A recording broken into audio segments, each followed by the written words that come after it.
All right, if we are ready to go. So, everyone, the one shot we are playing this evening is quest number 1 in an adventure series titled A Quest for Heroes. The quest's name is The Tomb of Yolazar. So, just a quick background here. Group of writers, group of people who are very excited about tabletop role-playing games, that was organized from the Crash Gym tabletop server and beyond. Uh, got together to write some of these adventures. Don't want to share everything, obviously. I helped a little bit on that. Lex has helped on that. It's been very fun to kind of help out and to finally get to play test some of the stuff that we've been putting together as an adventure series that's going to be released in 2023. This is going to be a series of 14 adventures, or you could run them as one-shots, or kind of however someone wanted to run them. Before I move any further forward, do anyone have any questions, comments about that?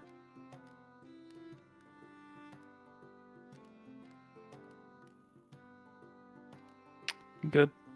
Okay, so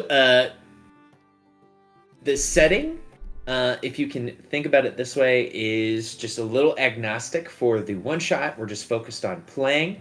You guys are representatives of a entity known as the Empire with a capital E. Your patron, let me pop up her art here.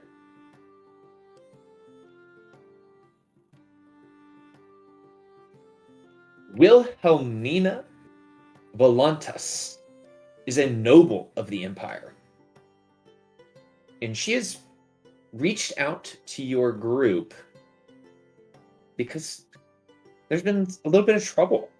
An adventuring group known as the Order went in to investigate this tomb of Yolazar because there's been rumors of a goblin horde, an orc horde, maybe a mixture of the two. And the Order, ordinarily one of the Empire's most for sure group. They always deliver, but this time they haven't reported back, and she has hired your crew to go in and investigate the tomb and find out what has happened to the Order. That is simply your job. Anything else is tertiary. Find out, please, what has happened to the Order. Now, for this adventure, I believe I mentioned this in the chat of the Discord server, but you all should start with not 1 potion of healing, but 3. Does everyone have 3 potions of healing?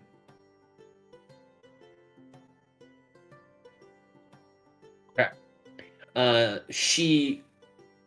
Wilhelmina wanted to make sure that you guys were outfitted well, just in case, because, hey, the Order hasn't come back, and she doesn't want it to be because you guys did not have enough potions or enough resources. Also, you all should have a healer's kit.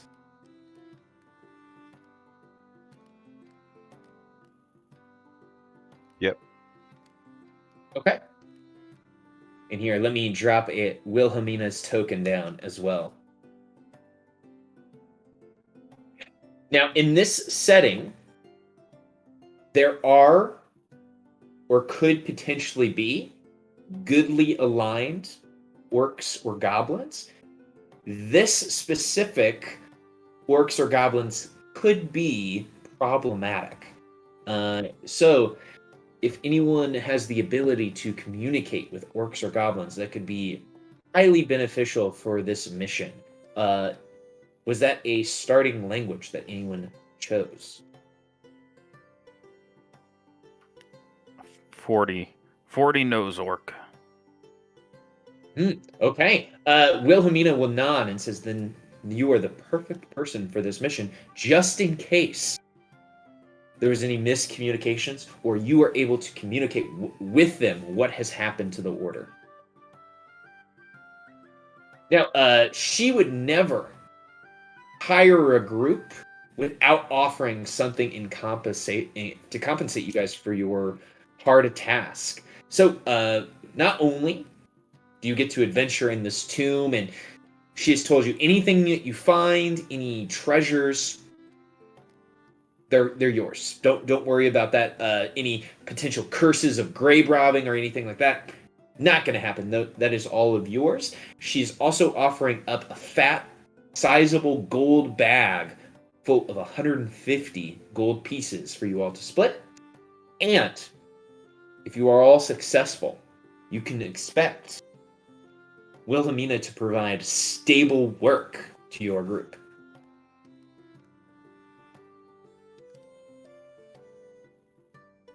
Nice. You get a salary?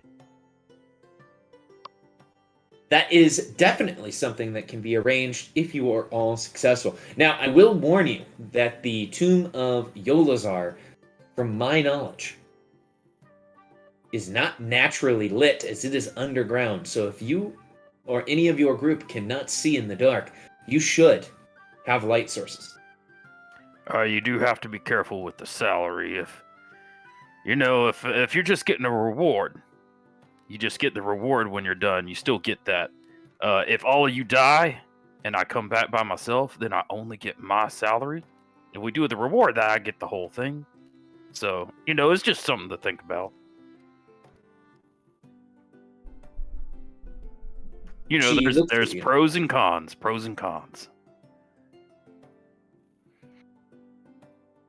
She looks at you and nods and says, yes, you must be mindful and always look out for what is happening. Now, that is a good point there, Lex. So she looks around and says, before we venture into the tomb, perhaps you all could introduce yourself. Starting with our fancy friend here, Mr. Osprey, played by Marcus. Would you give us a quick rundown of your character?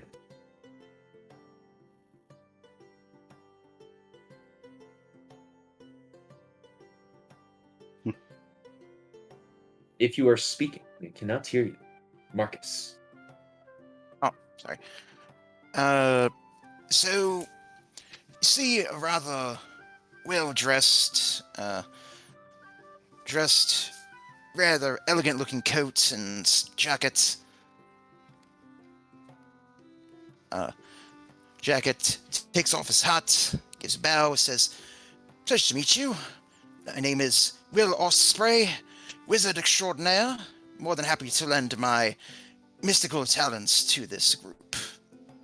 And you certainly see even his spell book has gold trimmings on it.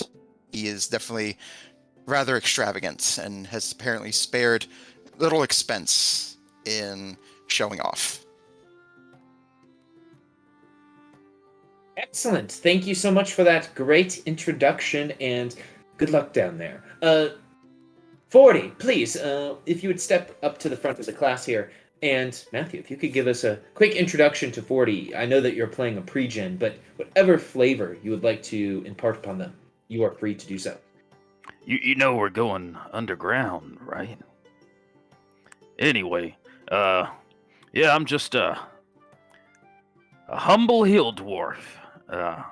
Hopefully you'll be able to keep these whiz robes from meeting an untimely demise and having to take their share of the rewards, and that'd just be terrible.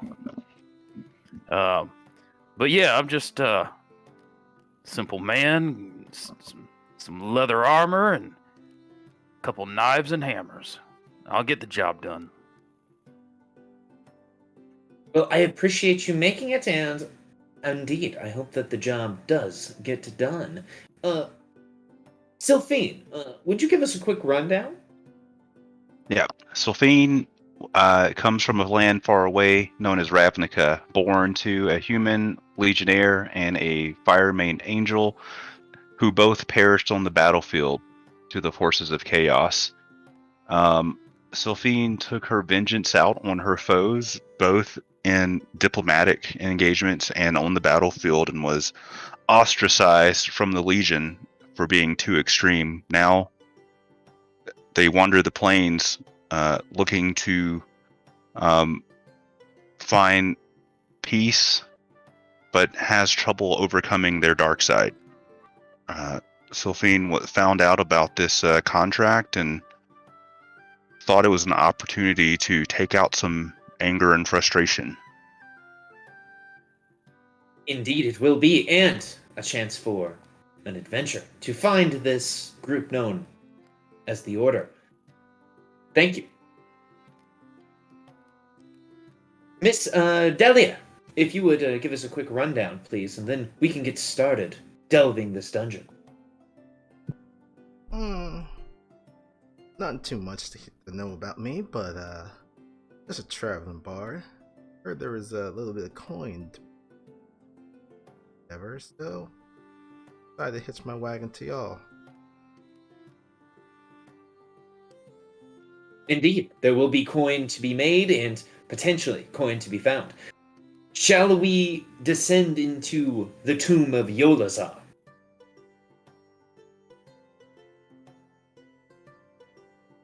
I'm willing if you are. I'm twisted. Let's do it. Yes, indeed we shall. Wilhelmina will inform you all that she is to remain up top because, unlike you all, she is not a skilled fighter, mage, priest, or expert of any kind, but she is a nobleman. Or a noblewoman, I should say. All right, so you guys find yourselves descending the stairs to the tomb of Yolazar, an ancient necromancer and artificer of evil provenance. Your patron, Wilhelmina Volantis, has personally escorted you here to ascertain the status of the Order. Another group of adventurers who came to the tomb at the behest of the Imperial Wizard, Alistair Prodicio. None of the Order have been seen since. Wilhelmina suspects foul play and has beseeched you to discover the details. There are rumors that the Mantora clan, an orc clan recognizable by their six-fingered hands, have been spotted in the region. They usually lead a small army of other goblinoids, so be wary and take all precautions. And I can take you guys to the first area. And if you cannot see, or you are seeing the areas in black, white, and gray, then the dungeon is working correctly.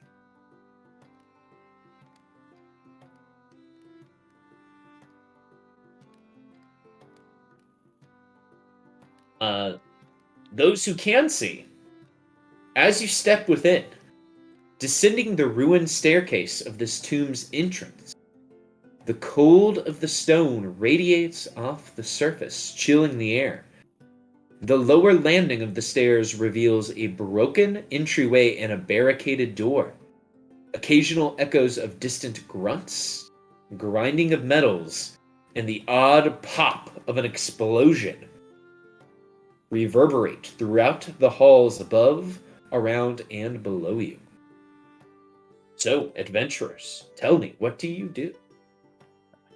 Seems that they're busy in here. And here where? I can't see anything. And you'll see him will start fumbling in because he can't really see in the dark, and he'll finally reach for and light up a torch for himself.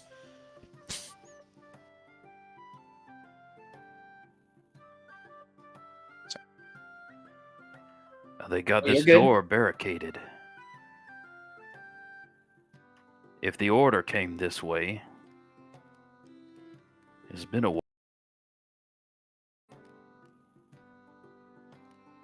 I'm just gonna investigate the barricade. See if there's any traps. See if it's like set up in such a way that it would be used often, that sort of thing. All right. As you get closer to the barricade, you can hear sounds coming from the other side. You can hear two voices speaking in the common tongue. They're all dead, but maybe not dead. We be dead. Soon, I feel something. And then you hear a loud explosion, followed by a second loud explosion. That can't be. That doesn't sound good at all. Right. Would one of you like to lead the way then? Sounds like somebody needs help in there.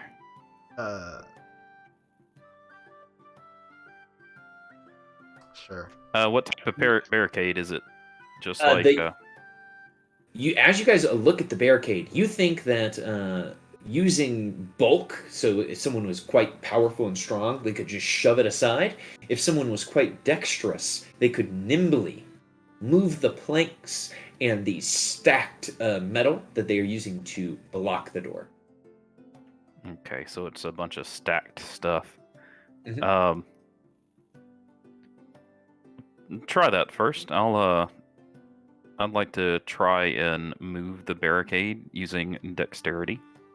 Absolutely. You can give me a sleight of hand check to move the barricade in a dexterous way. Does a crowbar help to move things in a dexterous way? I'm just trying to imagine the scenario. I'm not sure exactly what it looks like, so I'm not sure if that works. But I do have a crowbar. I will give you advantage on your sleight of hand check as you use the crowbar for its designed purpose, which is moving things. Absolutely. Okay. You move the barricade aside, and you feel that you could open the door at any time. All right. Sounds like someone's dying in here. It looks like we were a little bit late on this one. So let me describe to you the carnage that you see. To the right, you see a goblin. The left, you see another goblin. But as you look at them, they are a twisted pile of flesh, metal, and clockwork.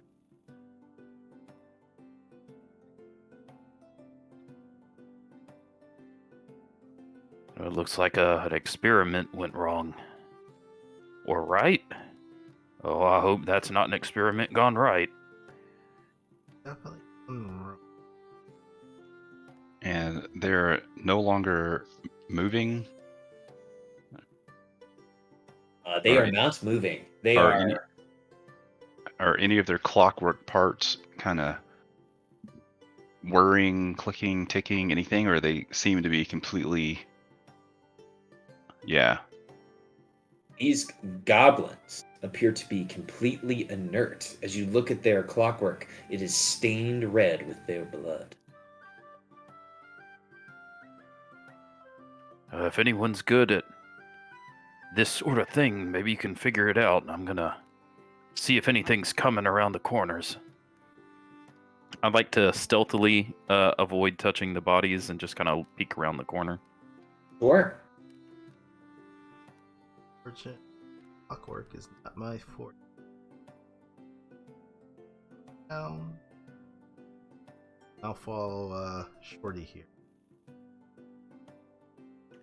Nothing down this way. There's a door down the other way, though.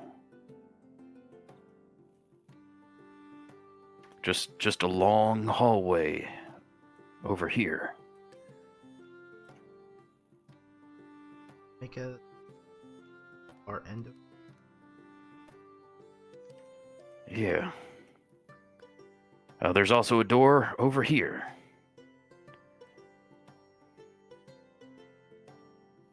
Are these just like shelves of bones, DM?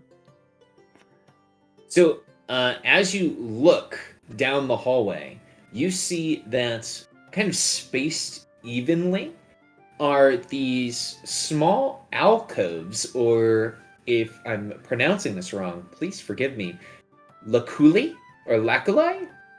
And they appear to have what you would describe as goblin body parts, or maybe humanoid body parts, or potentially orc body parts, kind of administrated on top of them.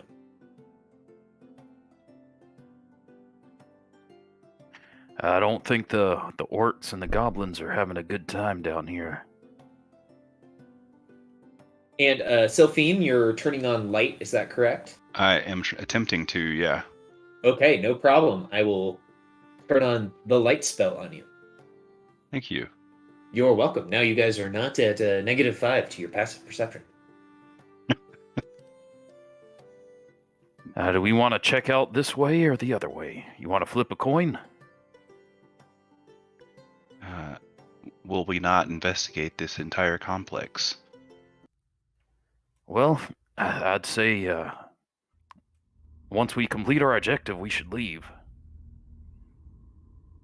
But I'm not feeling too good. I might look like an old adventurer. We shouldn't be but staying any longer than we have to. I've not really been doing this for a long time. If I'd have to say, I'm kind of at a 1 out of 20.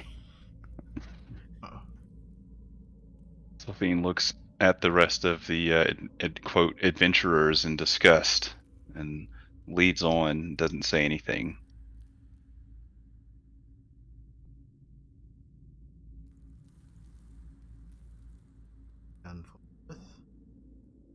As you guys move down the hallway, of course, you do see a door to the right-hand side.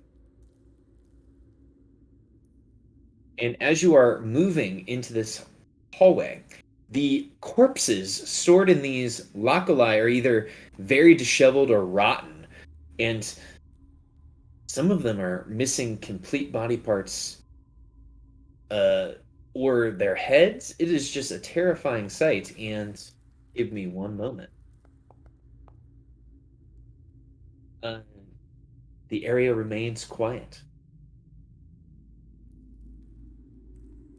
I would like to investigate this door.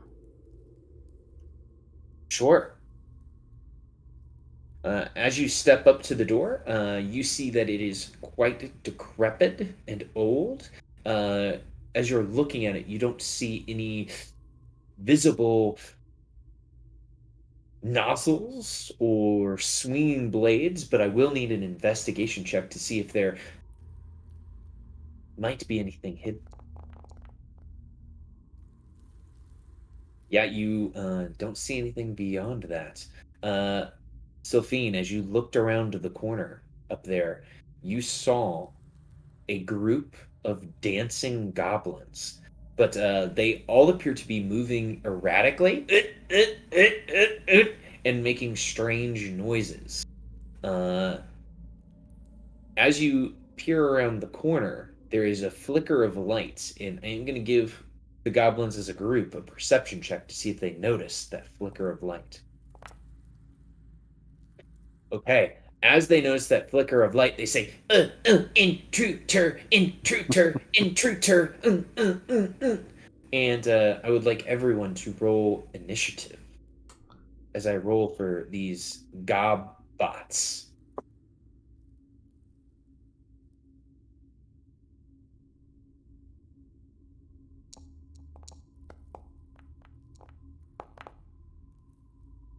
Let's see here.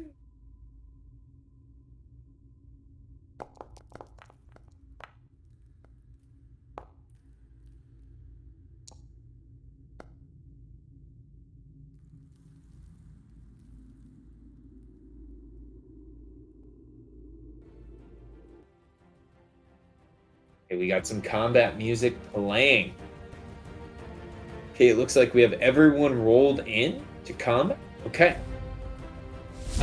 One of the goblins starts screaming out, intruder, intruder, light, light. It was dark. Well-meaning. At the start of their turn, has to roll a d10. Okay. At the start of its turn, it says, "You fool! How did you not notice the intruder?" and it attacks the person standing next to it. And it hits them for 6 damage. It goes, eh. Okay, and that is all it can do. 40, you hear this commotion happening in the room beyond. All right, I will not open this door.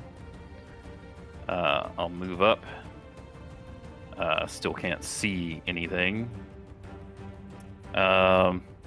So you know what? I'll, instead of running around the corner rashly, I'm going to take a step back instead, and I'm going to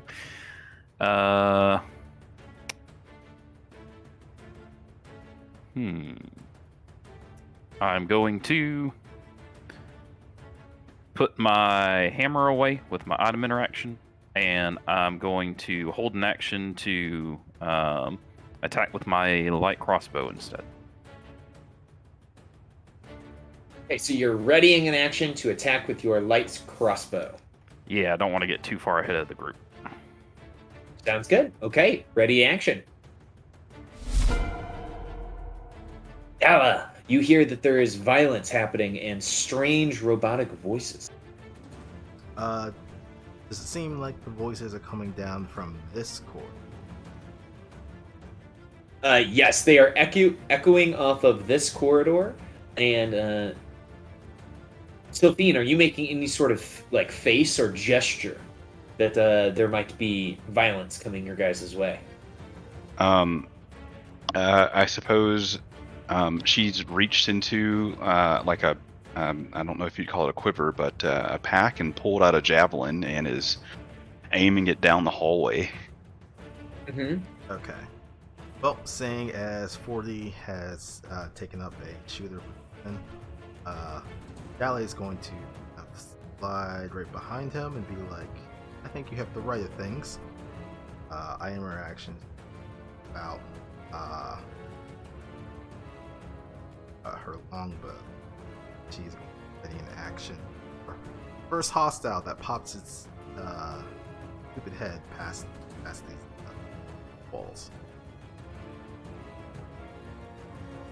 And that is it. Okay. And Sylphine, you are up. Okay, Sylphine walks a little bit further into the room. Let's say we go to here. Let's see, how far is that? Maybe a little bit. That's maybe a little further than I want, but she's brave. We'll go to here, and we'll ready a javelin, and at this guy. Okay, perfect. Readying a javelin shot. Perfect. Okay, now we pass to shivering, malfunctioning Gabot at the start of its turn and has to roll a d10. Boy, Blondie, don't go running off. You see it goes, does not compute. I am frozen. As it spends its turn doing nothing. The blank malfunctioning Gabot rolls a d10. Okay, it's got to roll a d8. Okay, it's going to move a 7, which would be 1, 2, 3, 4, 5, 6, 7. So it uses all of its movements. Basically just running towards this wall as it just runs into the wall. And screams out in pain. Okay, Fragrant is going to roll that d10, see if it gets that magical number. It does not. It is sparks shooting out of its brain. Insidious. Insidious was attacked before. Let's see if it gets a good number here. Okay, it says, Intruders! Intruders! We must attack for the glory of Rugen! And it will start to move closer. and it is going to move within the melee range of you, Sylphine. Sylphine smiles. You fool. As it moves within range, it attacks with its razor blade claws. You see the razors in its hands extend, and it reaches forward to take a slash at you. It misses. Okay, as it misses, that is the end of its turn. Will Osprey. All right.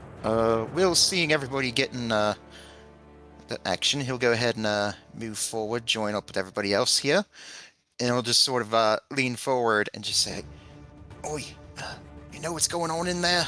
And More of those bot thingies we saw at the entrance. So I think these ones are alive, but Blondie ran off.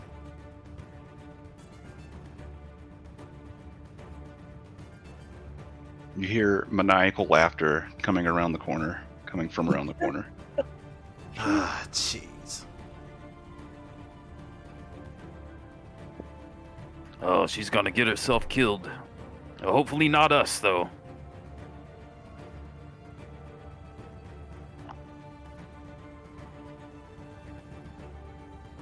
Got something in your bag of tricks, Feathers?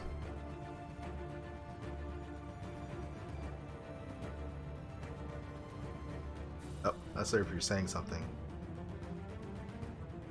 Yep, can't hear you.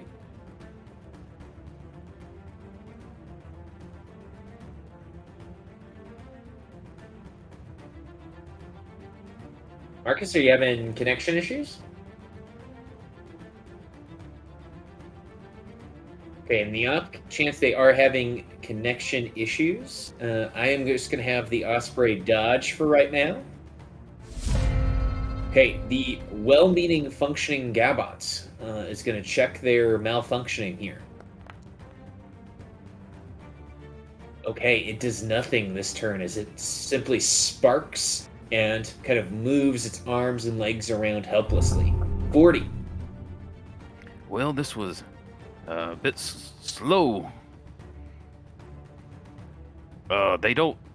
Well, they don't seem to be too aggressive. Let's see, how many feet was that? Okay, 20, 25. I do see one attacking, so I'm gonna fire at that one.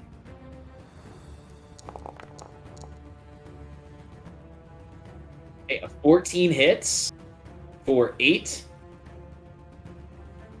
And I'll say, I guess have they been speaking in common? They have been screaming out in a weird, jumbled common and goblin language, so it's been kind of mixed together. All right, I guess I'll say in common, you stand down. We won't have to put you down. It looks to you and says, "For glory, for Rugen, you must die." And 40, I don't know if you wanted to use your sneak attack, but you could activate sneak attack on that. Oh, yeah. Okay, for an extra 3. Ooh. As it has been sneak attacked, well,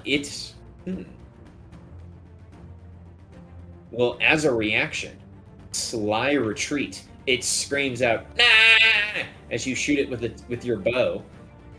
When a creature moves adjacent to you or hits you with an attack, you can move away up to half your speed. This movement does not provoke opportunity attacks, as it scrambles away 15 feet away.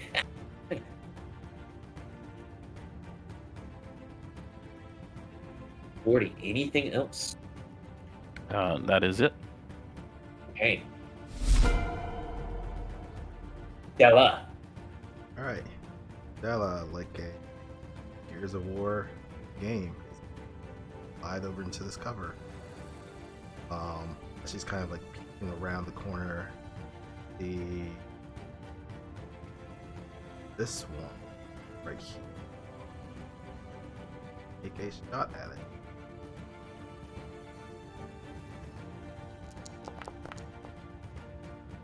Excellent. 22 for 7. Okay, for 7, that does a bunch of damage to this insidious, malfunctioning Gabot. It looks at you, ugh, and it is not doing so hot. All right. She's find cover. She'll end her turn. Okay, Sylphine. All right. Sophine will actually target this one with a javelin toss.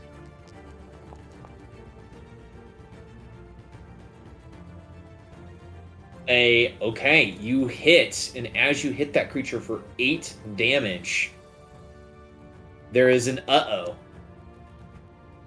As it explodes.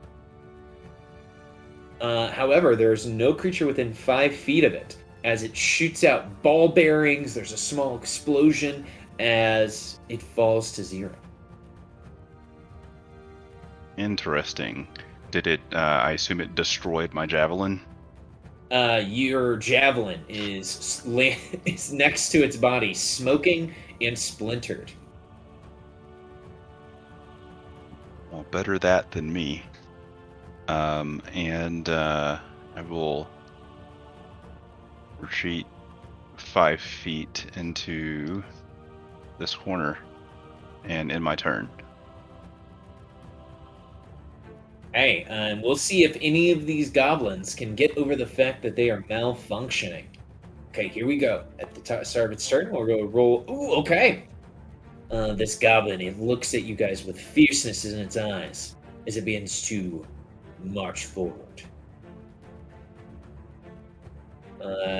It gets 35 feet into your face 40, and it's going to target you. It holds its hands above its head. Its fingers begin to spin as it attacks with its razor blade claws.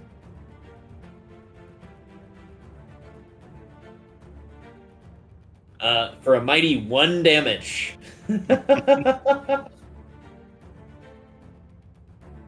But yes, this creature, very quick. It seems that it's some type of skirmishing monster.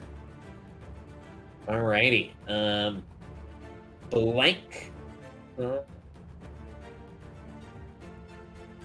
Oh, excuse me. Blank should not be in this combat. Let me remove them from the initiative order. We should be on Fragrant. Okay. Let me see if Fragrant can act. Okay, Fragrant does not move or take actions this turn as they are malfunctioning.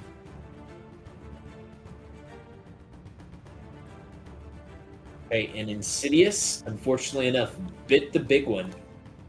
So they are out. Will Osprey, you are up. Alright. Should be good now. Alright. Hearing old commotion, we'll move up here. Yeah. And finally gets a good.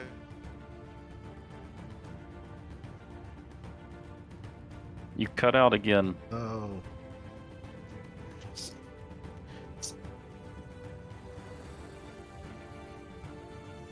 I hear small whispers. I think Marcus is trying to communicate us from beyond.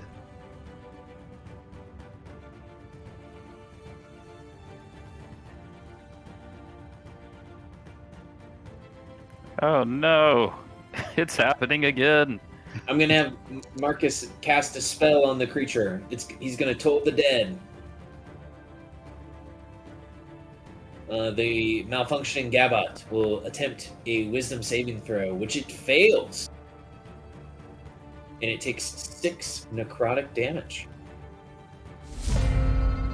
Okay, we are to the top of the order. The malfunctioning Gabot needs to make a...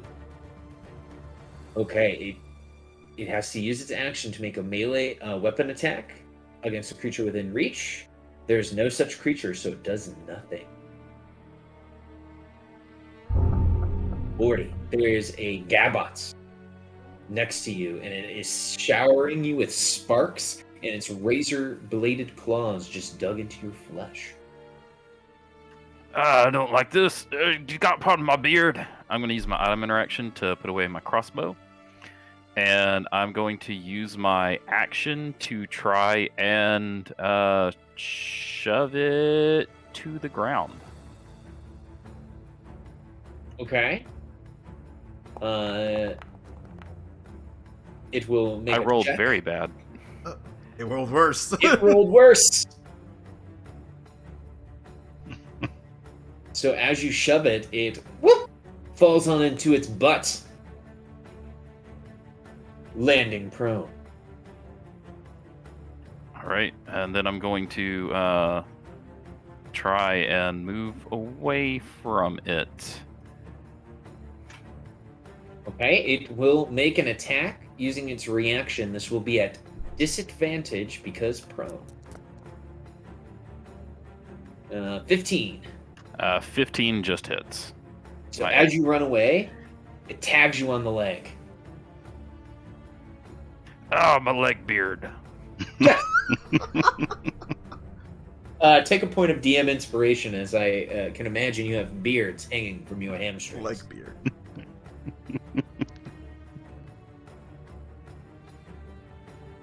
All right. That's my turn. Rogues don't get good stuff till level 2. One more level. Let's see. Dally peeks around the corner, sees that this one is on the ground. Versus. Well, it used its reaction, so you could go up to it, smack it around, and move back. Oh, that is true. Just Oh, don't kill it. Just don't kill it. Yeah, don't kill it. Yeah, she'll stow her longbow, and as she kind of rushes for 15 feet, stab it with the rapier. And oh, I rolled like shit. A 10. Unfortunately enough, the creature rolls around like a rug filled with bedbugs, and you miss. That's a horrible description. I don't like it. She runs back. I guess she can't get all the way. She'll get up to here. And that will be it for now. Hey, Sophine. Right, Sylphine will run up and attempt to stab it in the chest as it's rolling around, maybe distracted. So move. Why can't I move? Are you? Move 5 feet. What's that? I was gonna say, are you stuck in a wall? But you were not. Nope. And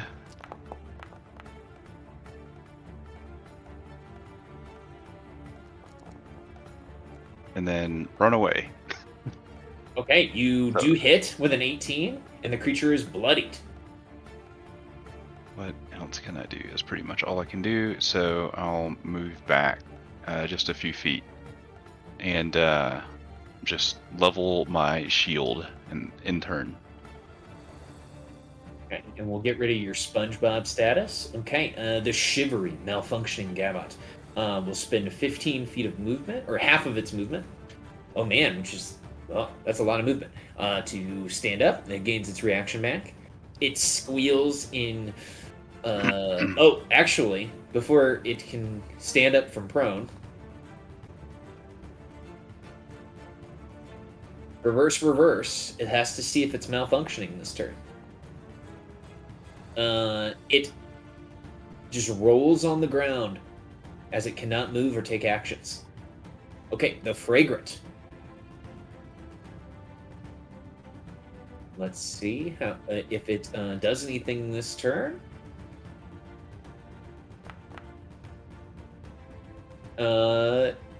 It begins moving in a random direction. Let's see here. Let's see which way it moves. It just runs into this corner over and over again, making a loud clinking noise. Will Osprey, do we have you back?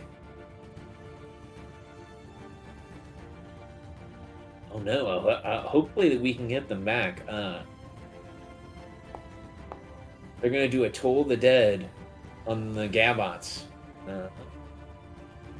It'll make a wisdom save. Okay, you guys see this Gabots fail its wisdom save, and it explodes. Gears and wires go everywhere.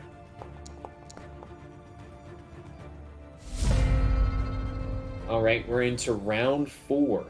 The well-meaning Gabots. Let's see if it can come at you guys. Oh yeah, okay. It begins to move forward into the light as it screams out, Rugen! Rugen! As it gets to here, it draws a short bow. And the person standing in front, Sylphine, is going to shoot a short bow arrow at you. It critically hits you for 7 damage.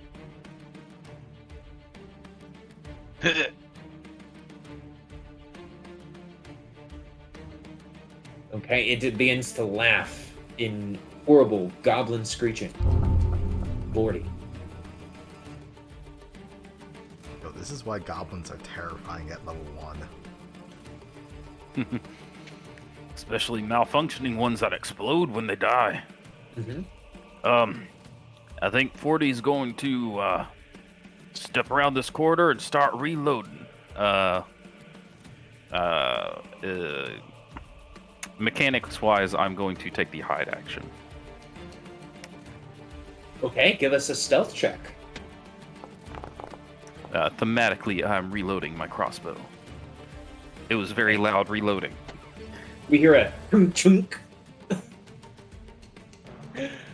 Like you were loading up a pump-action shotgun. Okay, 40. We will pass it to Della. Alright, she's going to stow her rapier. Item interaction. Action, pull out her bow and fire a shot as she find cover again. Ka-thunk. Oh my gosh, that is a huge hit. Square in the chest. Instantly bloody the creature. A squirt of black oil starts shooting out of its chest and covers the ground.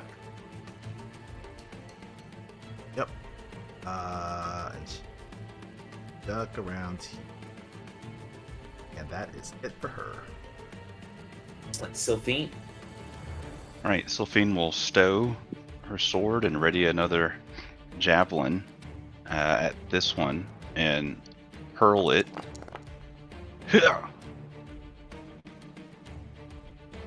Okay, as you hit it for 4 damage, that's exactly how many hit points it has, and it explodes, sending gears, wire, black oil, and blood all over.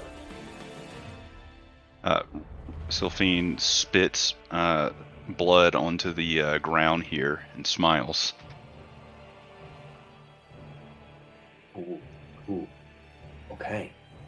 We will pass it to Fragrant. And let's see what they do. Okay, it does nothing as it spins in a circle as it keeps hitting the corner of this wall. Marcus, do we have you back? Yeah, I am so sorry. The one with all the tech issues. No, it's all good. It is all good. All right. Will look at the thing and just be like, "You want I should try to finish it off?" I don't know about that last one. Seems like it's really messing up pretty good. It's all you, bird boy. Maybe I should at least put it out of its misery or something. I'd agree with that. All right. And I'll go ahead and...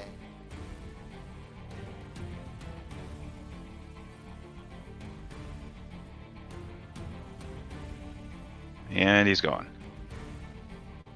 I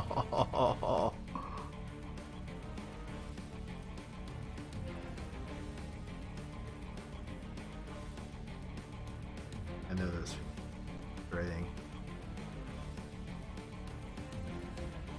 He usually has such good internet connection. Okay. The Osprey. And it's just barely in the light. We'll do a Toll the Dead.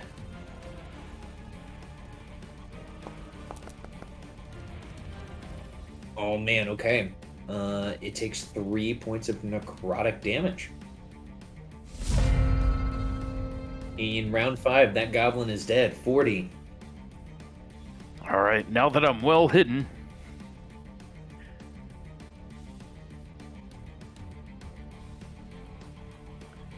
that poor creature. Well, let's do this.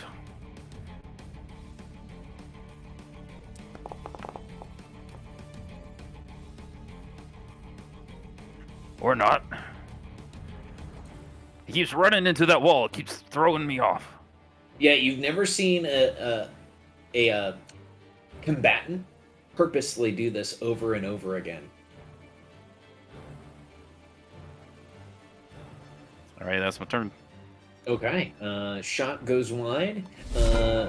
Della. Alright, she's come back from around the corner.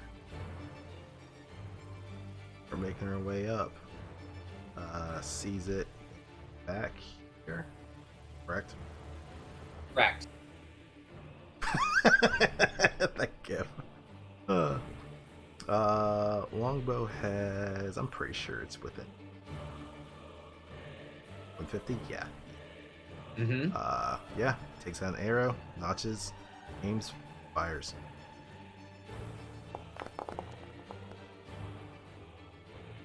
Uh, 12.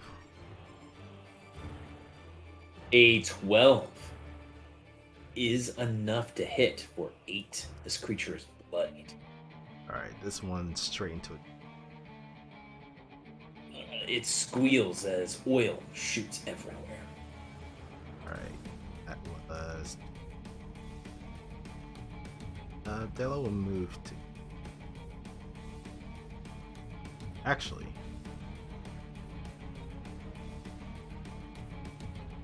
.30 will squeak behind this alcove. That's it. Hey, Sophie. Okay. Sylphine will move up 30 feet and take a running start to launch another javelin at this guy, full speed, full sprint, just hurls it. And A 13 hits, and it explodes. Gears fly all over the place. And as it falls, combat ends. Sylphine will walk around to the other two. Well, I guess the 3 goblins that took a javelin and pick up the head, the tip of them, and put them in her pouch. Absolutely. As you are looking around the goblin, or the 3 goblins, excuse me, you also find some other things. So let me roll on this table 1. For Two. arrow collection, it's half of what you fired, right? Correct. Okay. I fired 3. 1 or 2? I'll say you get 2 back. Alright. So, Sylphine, as you are looking for your javelins, you find a beefy beveled gear and a spiky toothed gear sprocket in the malfunctioning Gabot parts. Okay, I point to those with the broken spearhead and say, does anyone know what these are? Not seen those before. The goblins?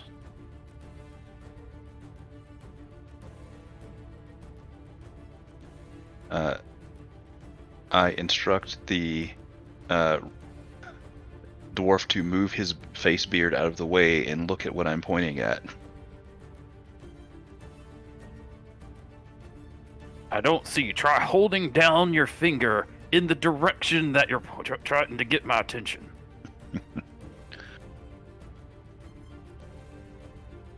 Oh lord.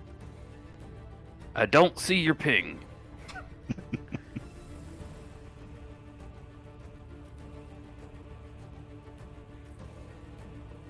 Yeah, there's something here, but there's like a giant skull in the way. I can't see what they are. Oh, these creatures are other gobots. As you guys enter the room, you see a few things of interest. Number one, there's a door to the north of 40. There is a very spooky-looking statue, and there appear to be coffins in this room as well. Okay, two things. That statue, that goblin robot thing was trying to fight that statue. That might be something of interest. Also, does anyone else feel like we might be surrounded if we just leave these doors closed? I mean, there could have been, 20 guys in each of those rooms that we just passed up, and we passed up 3 rooms without checking them. And I just feel like we could be really surrounded right now, and we wouldn't even know it. Yeah, I would agree with that. Let's check one of these. Yeah, I would just feel a lot more comfortable if we were checking these doors before we continue. Dahlia's going to back to one, kind of like crouch down and like listen against it, see if she can hear anything on the other side. Oh, 4 doors. That's 4 doors. Hey, as you go to that door,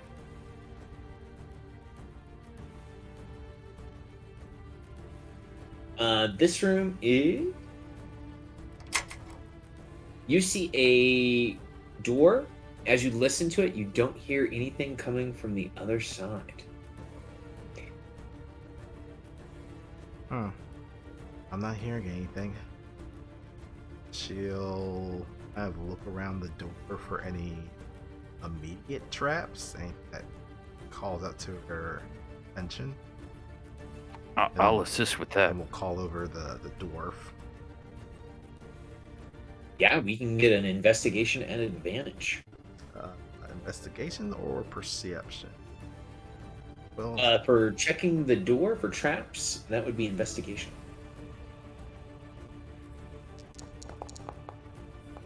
thinks about it. It's like, maybe I should have let the dwarf do it. But she goes ahead and As you check the door, the door does not appear to be trapped. does it seem locked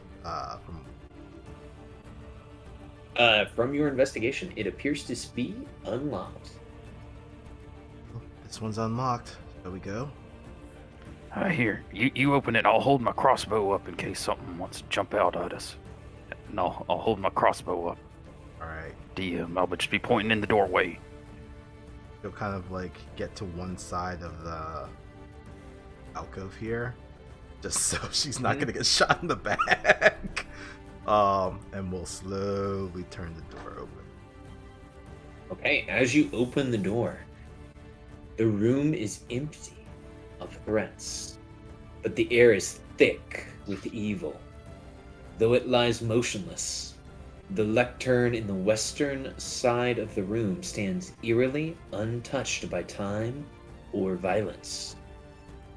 This room's thick with evil. I smell evil about.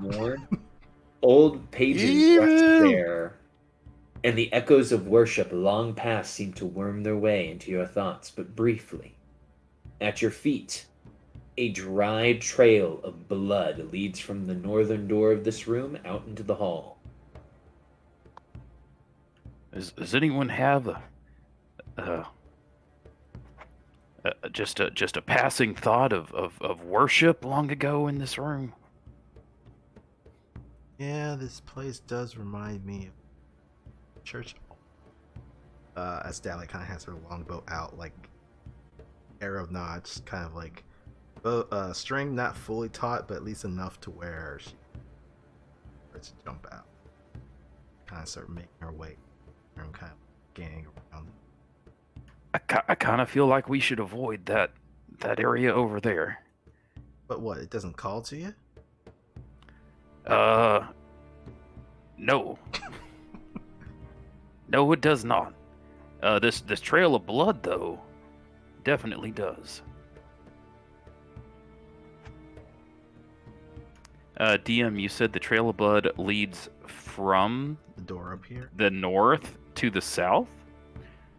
Yeah, so there is a solid streak or trail of blood from door to door. And it looks like it was traveling south. Correct. Like it gets lighter as it goes to the south, maybe? Sort of? Like they started it north, went south? Okay. Actually, reverse that. So it would be heavier towards this door, lighter towards this door. Will's going to open his spell book, send out his spectral mage hand, and just very carefully start feeling along the trail of blood, trying to get a feel for how long it's been there. Well, if something happened in there, and then blood traveled, injured people were traveling this way, you know what? I don't think we need to go in there. I think that's fine. I would agree. I mean, if the order went that way, it looks like they got injured and left, or maybe that's not related to them at all. But I think Y'all are getting real close to that that sort of magical looking doom tomb over there. I think Burboy actually has the right of it, and Dally is going to kind of swirl a little bit of magic into the air and summon her own to make. Are y'all about to open that? Well, I'm not going to be. I wasn't planning on it, but if you all feel so inclined. I mean, Sylphine's getting real close to it. I'm just going to take a step back, and then she sends her mage hand forward to kind of like touch the book, kind of like through the pages a little bit to see if it happens. Okay, I mean, if it's gonna happen, just let me know ahead of time. I get my crossbow up and ready to. Okay, the book, as you begin to thumb through the pages with your mage hand, it doesn't explode, no spirits are summoned, but you can give me an investigation check on the book. And let me answer this question about the blood. The blood, as you are looking at it with your mage hand, you feel like there was a foul deed committed beyond that door to your north. Wait. Well, I don't know about any of you, but there's probably some sort of literal bloody hell going on. It will stay on this end of the room. Thank you very much. You go ahead, DM. Oh, I was going to tell Dalla, as you are flipping through the book, you start to notice a pattern. There are several diagrams. There's like a man doing actions. As you are investigating through the book, you get the message. The bevel turns round. A small spiked square follows. Reverse the clock, and the way opens. Could you say that again, Dahlia? It says DM. Here, let me put that in the chat. The bevel turns round. A small square follows. Reverse the clock, and the way opens. Oh, a small spike.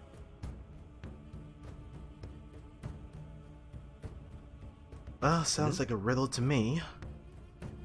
Any of you make any heads or tails of it? A bevel. I look around for a bevel. Anything bevel shaped in here? Okay, as you are looking around the room, the first thing you find, no check necessary, you find a door crank in the corner.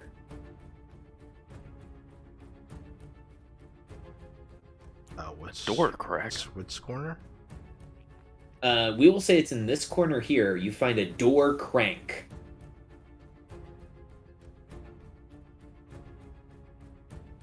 As you continue to look around the room, you take a look at the door that is on the north side.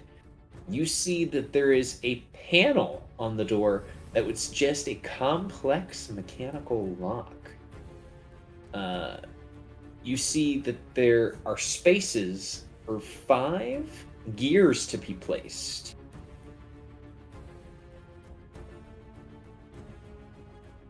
Currently, what you would see as you look at the door, you would see a missing gear, a beveled gear, a small gear, and a missing gear. There also seems to be an inviting socket, perfect for inserting a missing piece of machinery. Oh, we have a fetch quest on our hands.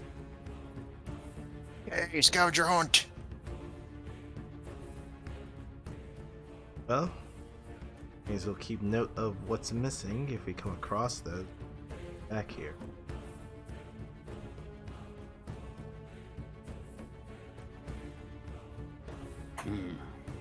All right. Well, I think we should head out if everyone's okay with that. You won't lead the way then. I will stealthily move up to this next door and investigate it for traps and sort of make a "Hey, y'all want to go in here" motion, like a shrug of the shoulders, upturned palm, like y'all want to go in here. That'll right behind you. Is that an investigation roll, DM? That is an investigation roll.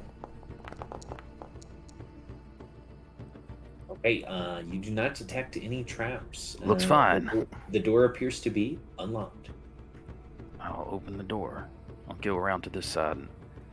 I guess I got to get real close. I'll do the same thing that my small friend did here for me back, so I'll have my bow ready. I see somebody. Yes, here's what you see. Blood spatters the floor in a dried heap. A broken pot with a similar crimson dust upon it lies in the corner. A single goblin cowers, untainted by the artifice and magics you have thus far witnessed. There is a humidity in its eyes, trauma and fear. Oh, there's a... Is this a person standing or on the ground? That is a dead body. That is a dead body. Hey, that is a dead body.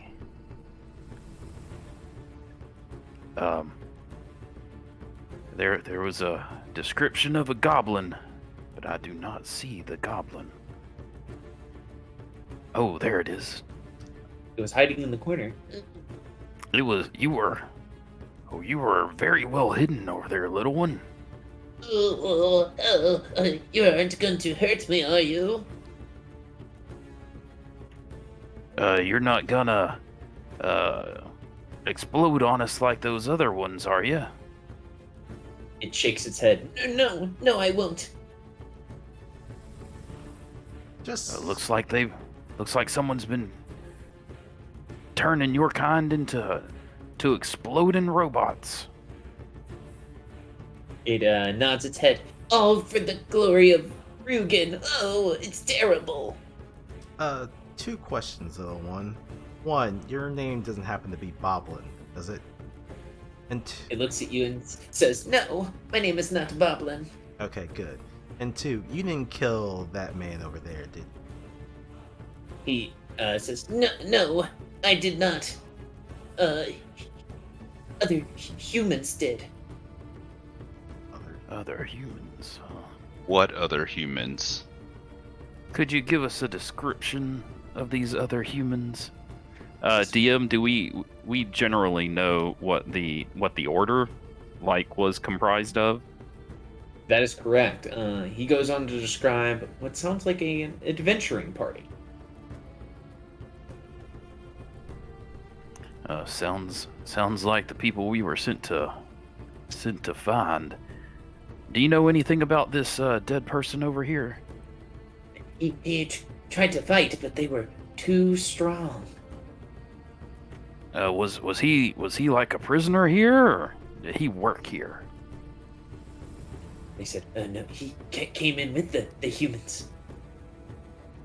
Huh. I am going to investigate the body to see, just to try and find out any details of what happened, or any clues about the course of events. Just to Sure. cover our bases, I think Bala would like to check little Gabo. Sure. Insight check on the goblin. 15. This goblin seems to be telling the truth. Okay. Is anyone else good with investigations? Want to give me advantage over here?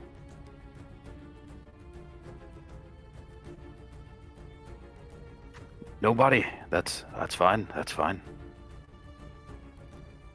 I'm just born lucky. I'm not all that trained in those kind of things.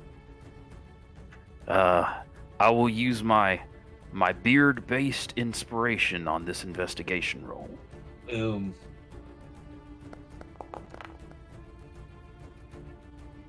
Okay. So, you know that this rogue was killed by slashing and bludgeoning damage somewhere else, and then the corpse was dragged here. As you were looking over the body of Alaric Benigini, you can see that most of his gear has been taken, but inside of his backpack there is a disguise kit. And as you are looking at his left leg and the several injuries that cover it, you notice a small pommel poking out of his left boot.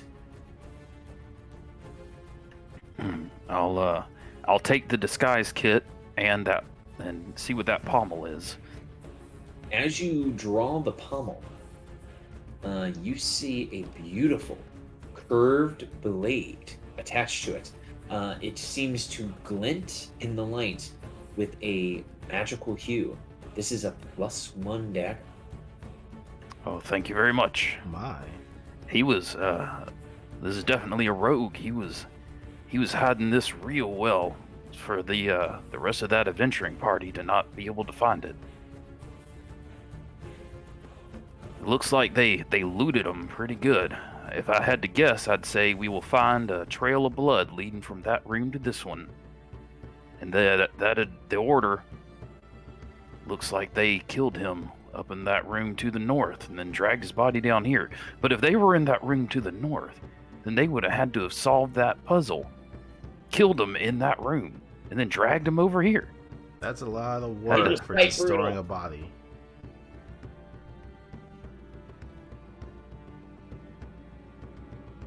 Sorry, I think I interrupted.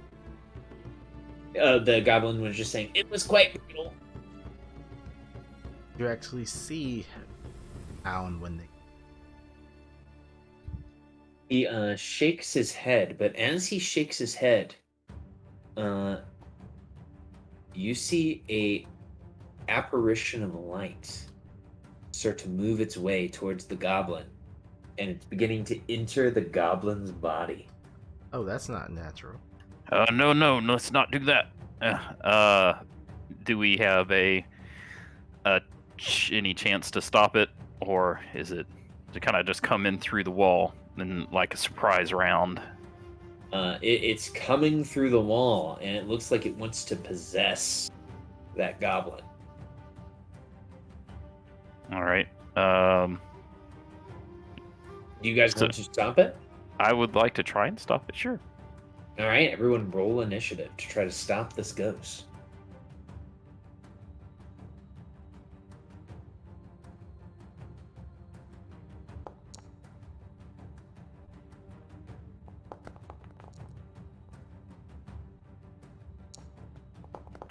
I turned a joke about a beard into a +1 dagger.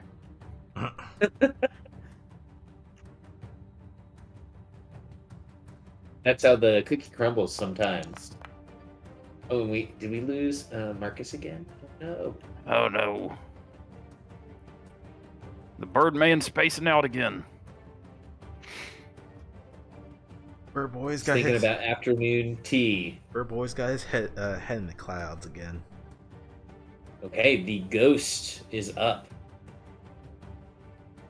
The ghost moves over to the goblin. It targets the goblin. Oh no. Do I get an attack of opportunity? Let's see. I guess you would have gotten an attack of opportunity because it went out of your threatened square.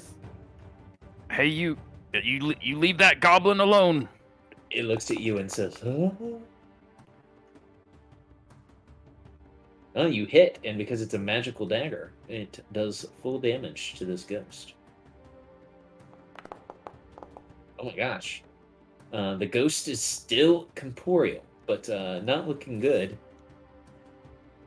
The ghost targets the goblin with a possession.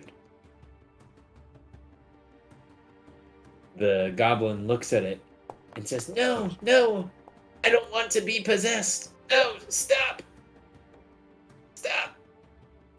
and as it tries, the ghost shoves its way into the creature. You see its eyes glow slightly, and it holds its hands up and it says, "Wait! Do not attack me further. I am the spirit of Alaric Benigini, the body that you have found."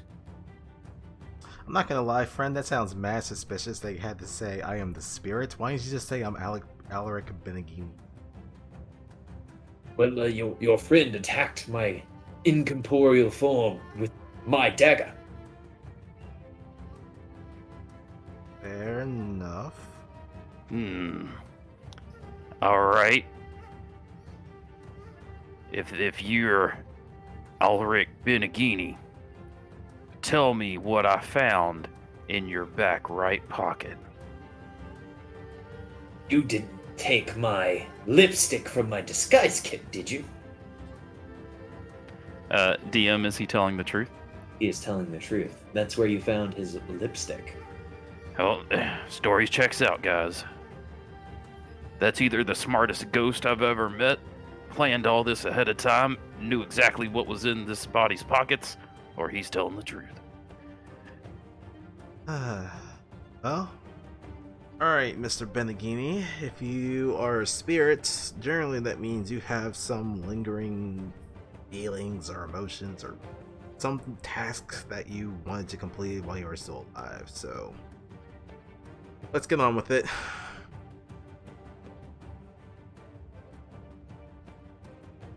He looks at you all and says, "Well, I am possessing this goblin's body because I've been murdered by my party.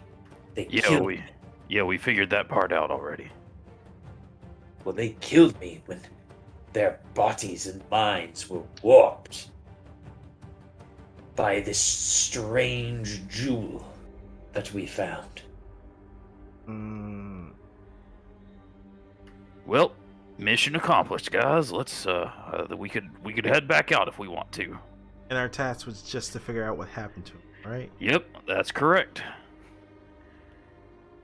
Or I mean, we don't. We could. Don't have to. I'm just saying. Just say we could if we want to.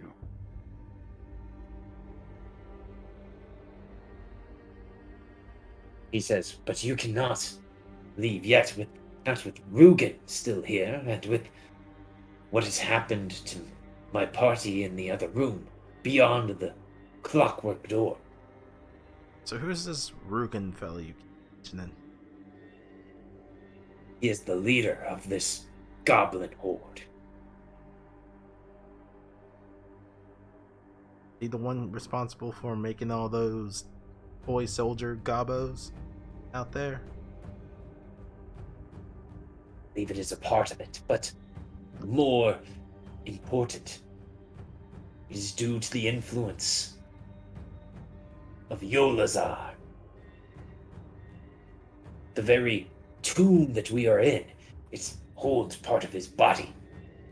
I believe it is he who is corrupting all of these poor goblins. You're telling me a dead man's doing all this? He nods. I think so. Actually, what am I saying? I'm talking to a spirit. Okay, well,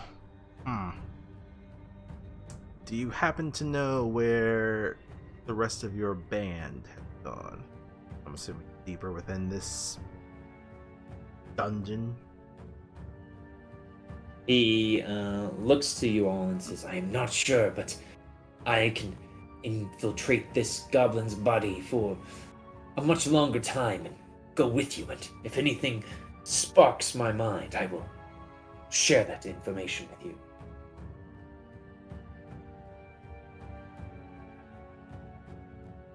Well, that'd be useful.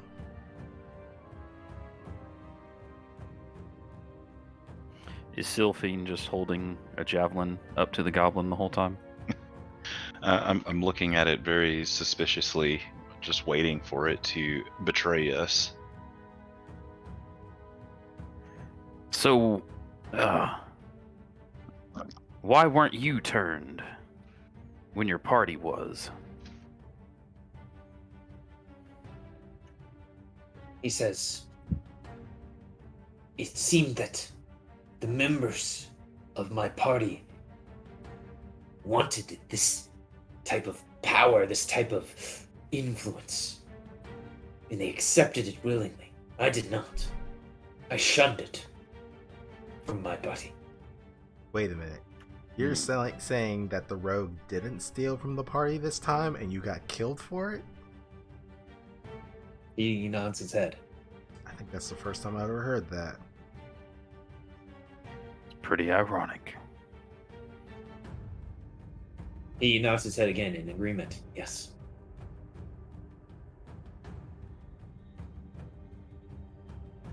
So, this body part, could it just be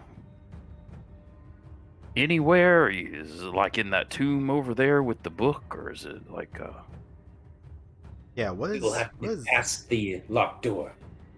Okay, I was gonna say, what's that whole deal about? Did you all have to solve some sort of puzzle thing to get by? He nods his head. Yes, yes, we did. But this mind, my trip to the other side and getting pulled back, my mind is hazy. Well, it seems like they put all the puzzle pieces back once they got through. Not very helpful. All right. You know what? Speaking of being a rogue, sure is a lot of tombs around here, and people do get buried with a lot of treasure. Does seem a shame to be down here and not open anything. And just starts running something gently over this coffin right here. Sure would be a shame. He just looks back at the party. Could be anything in here. Could be spell scrolls or spell book or Right. Or it could be some kind of ancient demon or curse or something. Right. My cousin Lara likes to go tomb raiding on weekends, and she's told me stories about all sorts of crazy shit that lives in these places.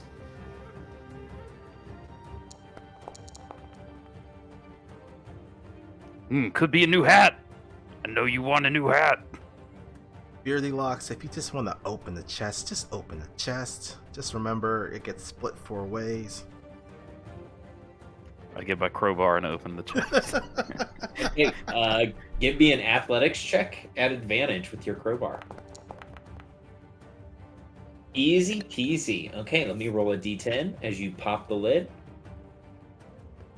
Okay, on a 2, you see a dried out corpse in burial garb.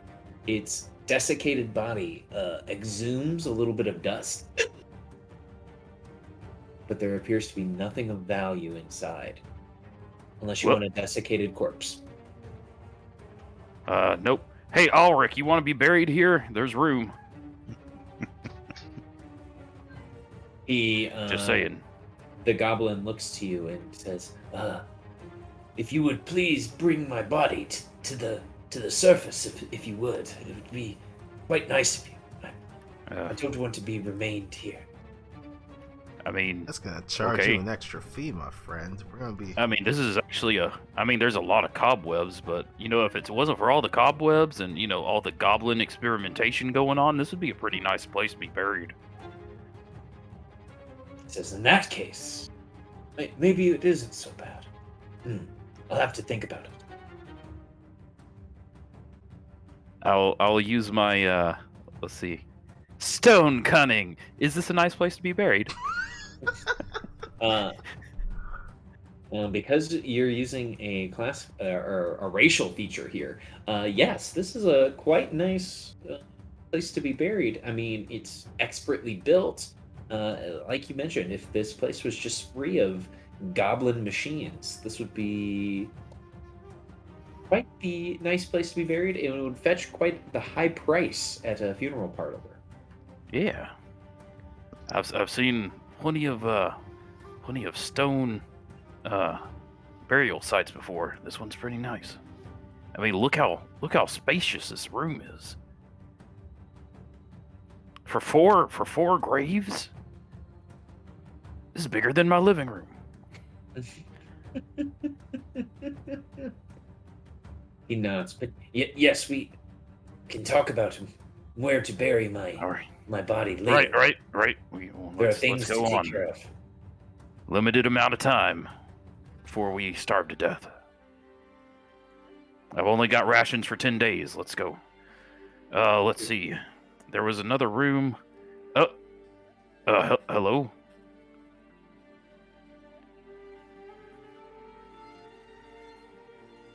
Seems that a person's here. Oh wait, no, that's our party member. The nice goblin. Nope. Let's see what's going on. Never mind. I'm just confused old dwarf. Don't worry about me. There's a bunch of dead goblin bots as you enter into this room. The statue in this room and the statue that was in the other room appear to be of the same kind of creepy person. Well, I hope those don't come back to haunt us. Hey, there's a door right here. We could check this door out.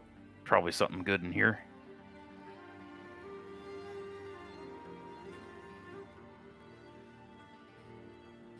Do I see any sort of trail like up here or down here where a party had moved through the area recently?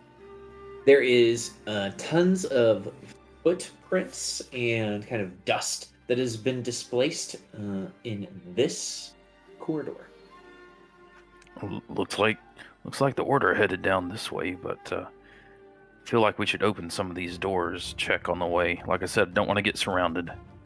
I'm gonna just check out this door right here. Hey, you can give me an investigation check as you check out this door. I can't remember. Do you have to be proficient in it to give it the help action, or? Raw, you do not. But and this is a raw adventure. Yeah, this door is not trapped. There are no locks on the door, and it appears to be just a normal dungeon door. All right, I'll try and quietly open it. Hey, as you open the door, the doorway opens to a room full of scraps of straw bedrolls, Hey, cloth, boxes, crates. DM, Yeah. let me interrupt you for just a second. I think I see something I'm not supposed to see. Oh, yes. It was supposed to be hidden. And the markings of life have once been hiding in this room. There are scrawls of goblin and orc language smaller, or smatter the walls, excuse me, and items within.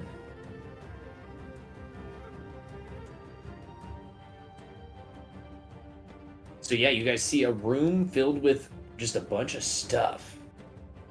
You also see a chest. There's a bunch of stuff in here. There's another where it looks side. Mm-hmm. And there's an door. Where's our bird man? And our goblin? Oh no, they're gone! The goblin says, I'm sorry. I was stuck behind the osprey. He was telling me about his backstory. I feel like we should investigate this room for any clues or anything of value since we're down here risking our lives. Dalai is gonna do the same thing, kind of listen against this door, see if there's anything on the other side, just to cover our possible entrances. Anyone want to help me investigate this room? There's a lot of stuff in here. It doesn't look like it, but there's a lot of stuff. Anyone at all want to help me look around this room? Give me a You goblin, you want to help me investigate this room? No one else is speaking up. I will help you. And by the way, my name is Alric Binagini. Well, I mean, you're sort of a goblin now. I don't know. It's weird. I'm not. All right. Ulrich. I can do that. Ulrich. Sure. Maybe you should wear this name tag here. Here, let's just get you a little name tag. I'm getting used to all. I'm learning a bunch of people's names right now. That would just be really helpful. Honestly, Just a little it's name just tag. simpler if you just call them by something that describes them.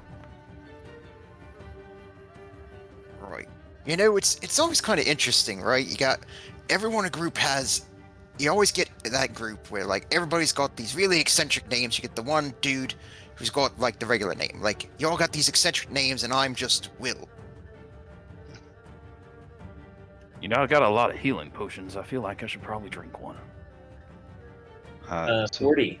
As you guys are looking around the room, you actually find 2 daggers, a quiver of arrows, and a great axe. Ooh, I called dibs on the quiver. What is it, like an extra 20 arrows? Yes, an extra 20. And Sylvine, it sounded like you were about to say something?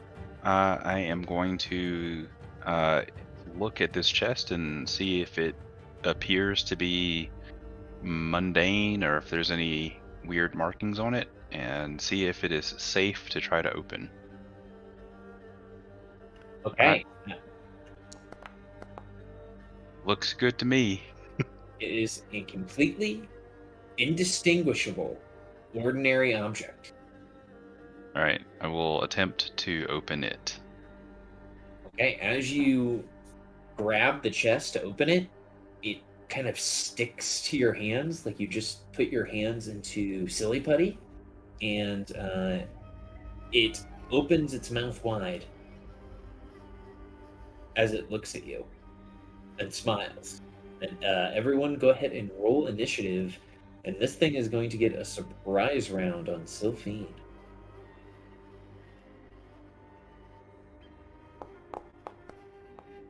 It ain't a dungeon. At least if we don't encounter at least one mimic, right?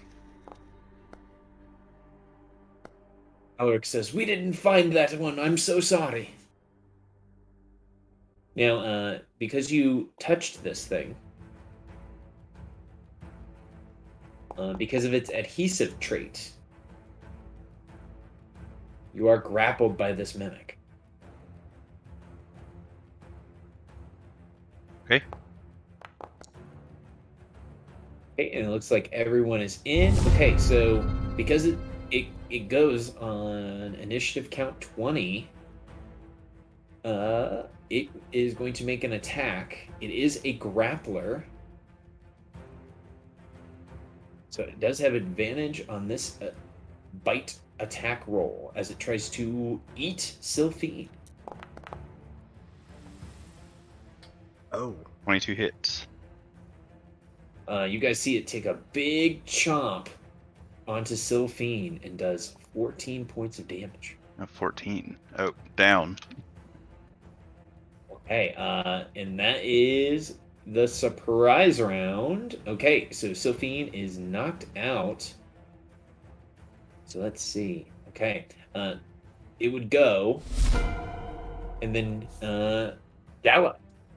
This creature just attacked your ally and knocked them out. oh shit, that's not good. Dallas gonna be like, "Boy, Blondie, can't be sleeping on the job. Get up." And that's going word for.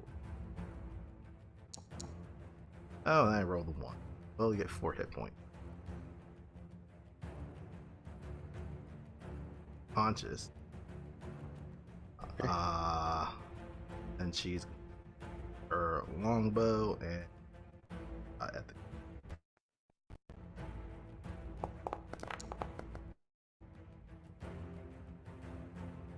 An 8 will miss. well, shite. Except for me. Hey, this creature is kind of like licking its lips as it took a bite out of Sylphine, and then she pops back up. It's a never-ending buffet. Will the Osprey, you are up. All right.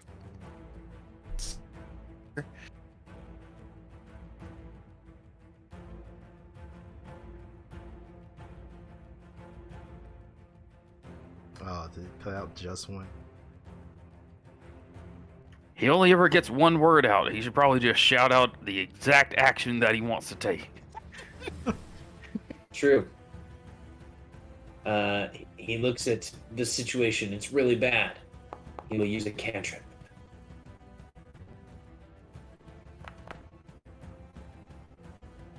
And this creature fails, taking necrotic damage. Okay. That'll be it for the Osprey for now. Alaric, your goblin ally, says, No, not again. No one will die on my watch. And he runs up. And the way that only a heroic goblin can, attack with his scimitar. And deal 2 points of slashing damage. And then we'll use his ability to nimble escape. And move back. Okay, Sylphine, you were knocked out, but you are back up. You are grappled by this mimic because you were still touching it. Mm-hmm. Okay. Is that an athletics check to attempt to break grapple? That is correct. And the DC to that is 13. So we need a DC 13 athletics to escape, or acrobatics.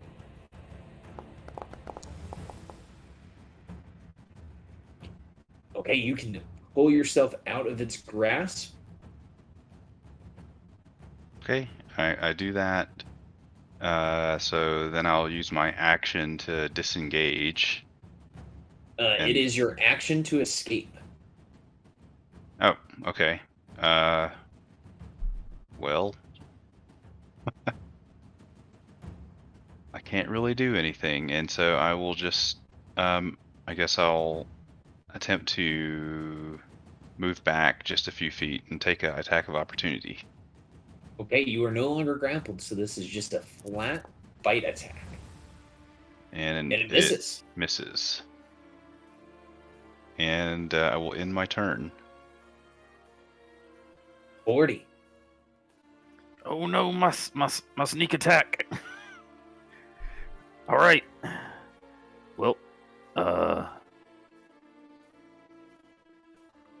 they're not gonna live forever, so I guess this is it for 40. He's gonna rush up.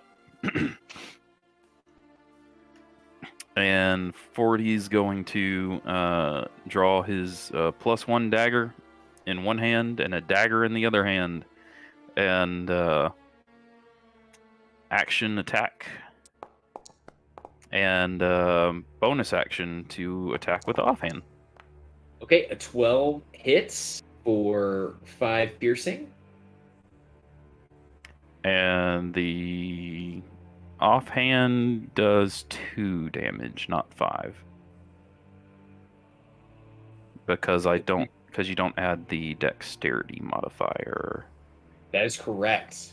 Okay, the creature you stab 2 times.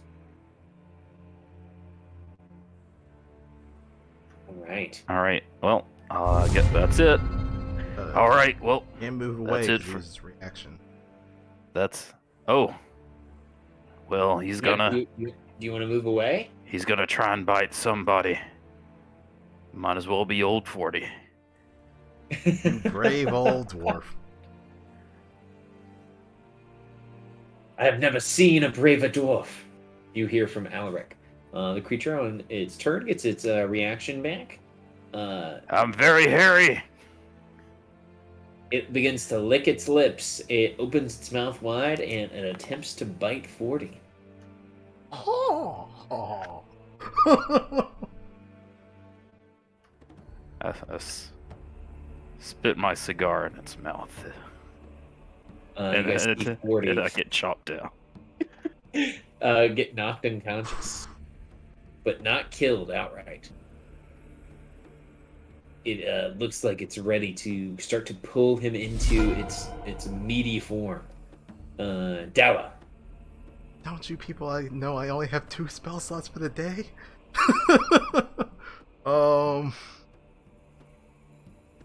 Yeah, I'm gonna hold on to that other one. Gonna take another shot at this longbow.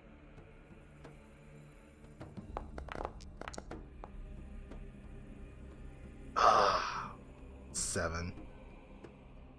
Yeah, a 7 will miss. Unfortunately enough, it came close, but it just I missed. succeeded at a cost. This might be. I will allow it. This might be a short game for 40. Oh shit! This is actually in the game. I thought I was just kidding. I always honor succeed at a cost. Okay, just re-roll that 5 damage. No, it's good. It's good. I'm not taking it. You're not. Oh, you're not succeeding. No, I'm not succeeding. Okay. I will, however, next,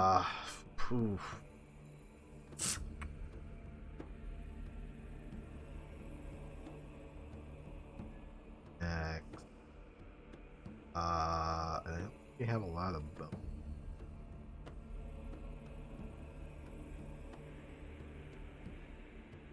I think that's gonna be it for her, honestly.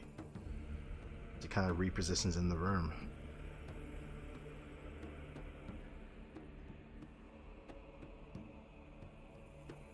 Okay. But for me, it's Will.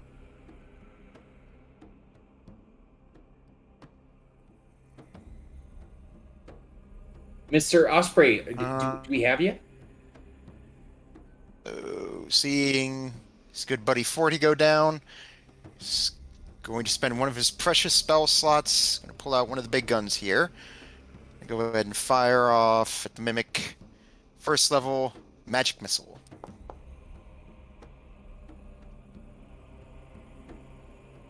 Boom, boom, boom. Excellent. So the first one hits for 2, which bloodies the creature. The second one hits for 5. And then the last one hits for 3. The creature is looking incredibly damaged by that attack. Yeah, it's like the spell book just seems to hover in the air as the orbs just fly out of the pages and smack it.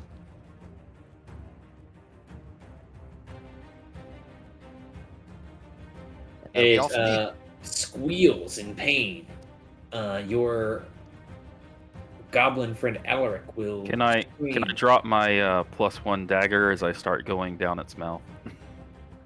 Outside the mouth. You are in its mouth yet. Alaric will walk up to you and say, "You're not dying today. You're not dying," and we'll make a wisdom check to try to stabilize you. You're stabilized. Thanks. I'm gonna. I'm Sophie, gonna die from massive damage. Well, at this point, it's saving throws, so If it gets off another hit, it'll probably Yeah. massive damage crit kill me.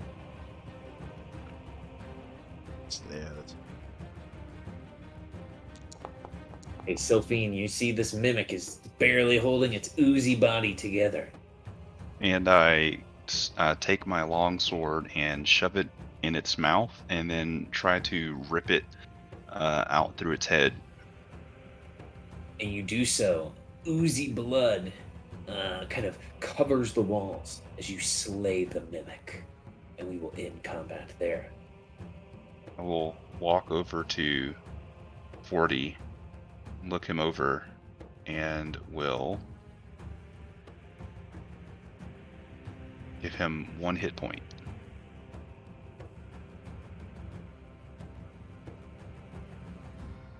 Oh no, did you all die too? You're not dead, you old coot. Here, drink this. She's gonna hand over a heal. Or Oh, actually, thank she's you. just gonna stuff it in your mouth. You heal for 9 hit points.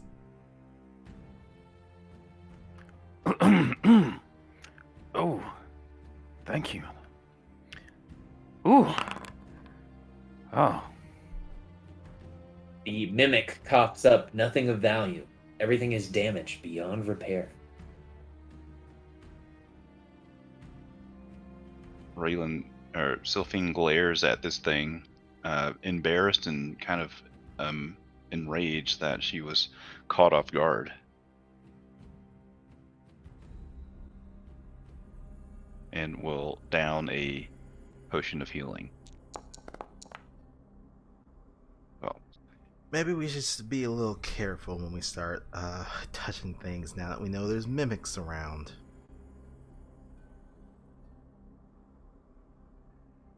Place has got a whole lot more danger. Yes.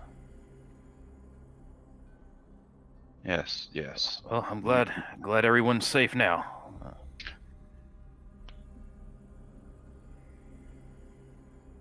How about you all guys So- rest for a minute? Go back to the door. And this time she's actually gonna take out her rapier and like poke it. The door squeals in pain. No, the door just appears to be made of wood as you poke it with your blade. Okay. Then she will listen against, see if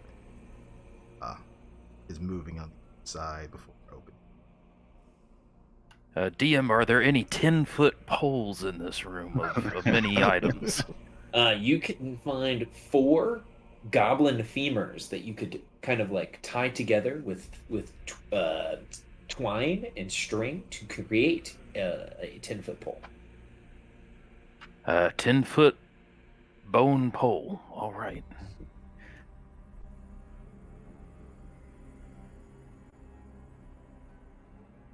But yeah, you don't hear anything from the room beyond. Open. But starts at the room around corner. The walls are barren of markings here, and the floors are cracked and ruined.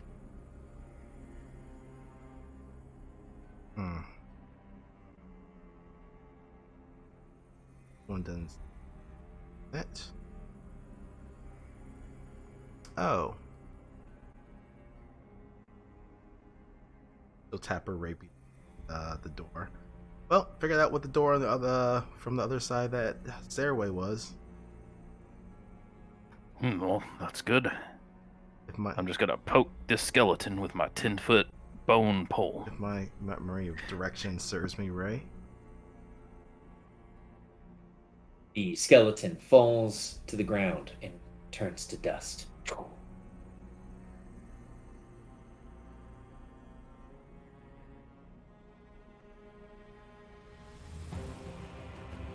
The Alaric the Goblin is following behind, his scimitar raised. He nods to you all in approval. I guess we could go around and open that other door over there, but, well, might as well. I'll check this door for traps real quick, but I think we've seen both sides. Don't really see anything. Famous last words. Well, I'm checking. Well, there's a passageway. Well, the couple passageways, the way we came. As well as the other one that was, I think, the other side of that weird statue that Gobbo was banging its head against. Yeah, the door appears to be not trapped and not locked. It appears to be a normal door. Yep. All right. Well, there's a room over here we could go check out. You want to go check out that room real quick? Well, Yes, Alright. let's. Right. Let's get on it. Alric, do you know anything about this room? He looks to you and says, my party did not look through that room. We kind of found all the goblins we could find and started murdering them. And then my party noticed that there were sprockets inside of them and started harvesting the sprockets pretty quickly. It's pretty gross. I got a 16 to check this door for traps. Okay, Oh. the door is not locked and not trapped, but you do smell a awful stench coming from within. Do I hear anything? You hear the buzzing of insects from within. I don't want to go in this door. I'm gonna... Yeah. Let's continue. I'm Hey. not going in there. oh, Yeah, it smells bad, and you hear insects coming from within. It smells like rotting flesh and insects. I think if there's one room that I would have veto on, that would be my one veto. Would be that specific room. hey Orph, I'm not sure if the walls are connected, but kind of see inside. Just a little bit. I mean, I don't really see anything except just a sliver of light, though. It's not really giving anything away. I Okay. saw some tokens, unfortunately. Oh, I did not see anything. So, I did not light this map, so I will have to let the person know that lit the map that there is a sliver that you can see through. This is a playtest. We gotta find all the things that are broken. So I will tell them that, hey, if you do this, you gotta make sure like that. What about now? I'm gonna open up this sarcophagus right here. Okay, same dealio. This is one of those coffins. Give us a athletics check using your With my crowbar. at advantage. Perfect. Let me roll a d10 for you to see what you find.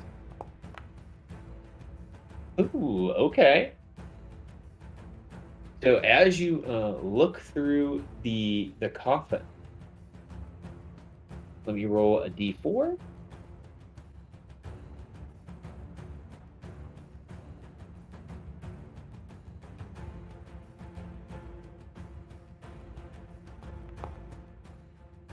Okay, you see a dried out corpse in ruined burial garb. However, adorning its chest, you see a beautiful silver necklace with a black gemstone at its center. And based on your knowledge, 40, from your past experiences, this thing is probably worth somewhere in the neighborhood of 20 GP.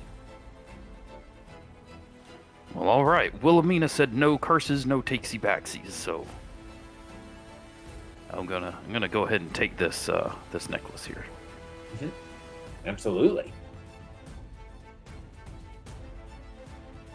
and I will just draw that you have done your lootsies there. Lootsies.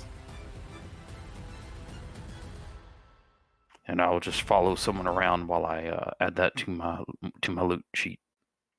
Are these? Oh, did someone want to borrow my crowbar? Yeah, those are. There is one coffin here, and then there is not a coffin there based on what I'm seeing. That is more of a sarcophagus. Okay. Sure. I'll borrow the bar. Try this one. Okay, give me a athletics check here. There's your. Ooh. You guys see the coffin shudder a couple of times, and then remain shut.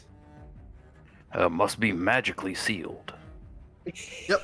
That's it. That's it. Here, you can take this back. All right, thank you.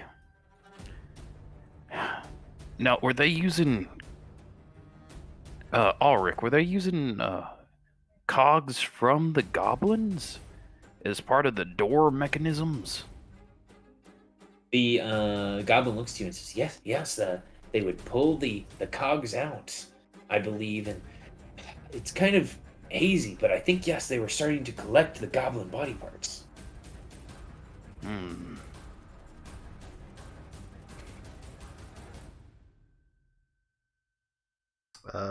Did I remember correctly that Sylphine was collecting? I don't think so. Think it was just the heads of the spear that got Yes. mentioned. Okay. Yes. Mhm. That's a little too metal.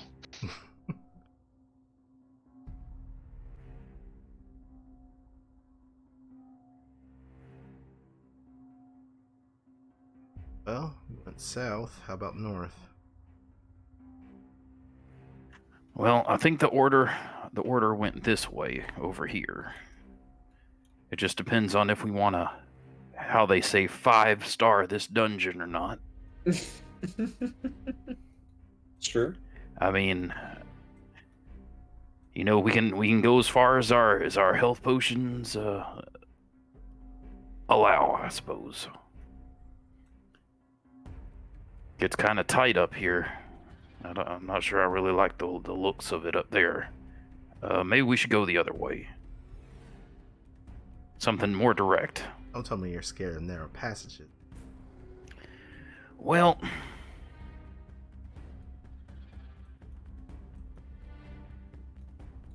The pause that you're giving is saying quite a bit. Mm-hmm. I'm used to narrow passages, but when I know that I'm not the only thing in the narrow passage, I also feel like I feel like this timer is on us right now. I don't know how to explain it. It's like I feel like we only got so much time before this thing just sort of ends. You know what I mean? Sounds good to me. Alaric will say, "I know exactly what you mean. It felt that way when I was here with the Order. That is just like the hands of fate rolled against us and plucked us from our lives and put us somewhere else." Is there an obvious trail to follow? It appears that the way south is less traveled. The way going to the east and up is more traveled. This way appears a bit more traveled. I guess we should try this way. If it does kind of inform you guys, there is some flavor text here that I could read you as you guys look at this stairway. Yes, please. The path before you splits into ascending staircase and a doorway to your right that you guys can see this way. At the top of the stairs, the rapid flickering of firelight signs life ahead. You guys can see light coming from up ahead. It seems to be faint, but you do see it flickering coming from up ahead.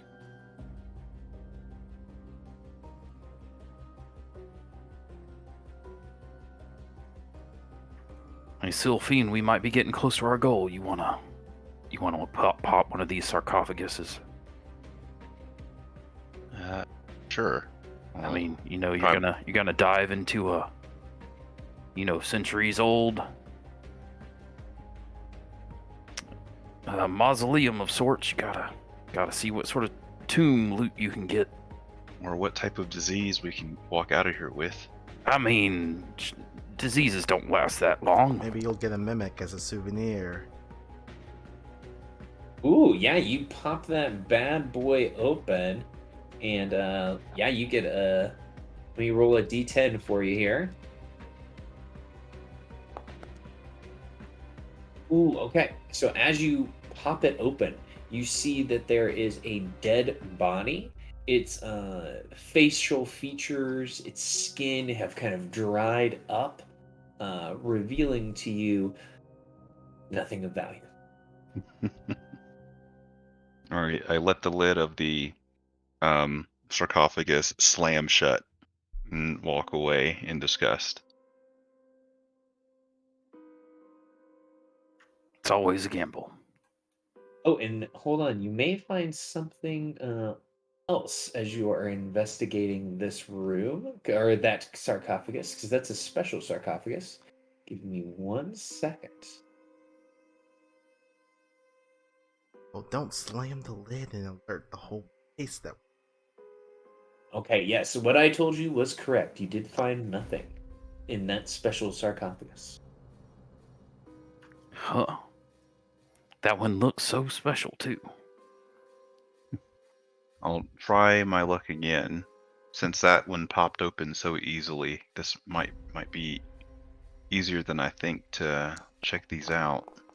And nope, that one's seems to be held shut. Or maybe I just can't get a good grip on it. I'm not sure which it is. Well, with my crowbar, that's a 12. That might not be that bad.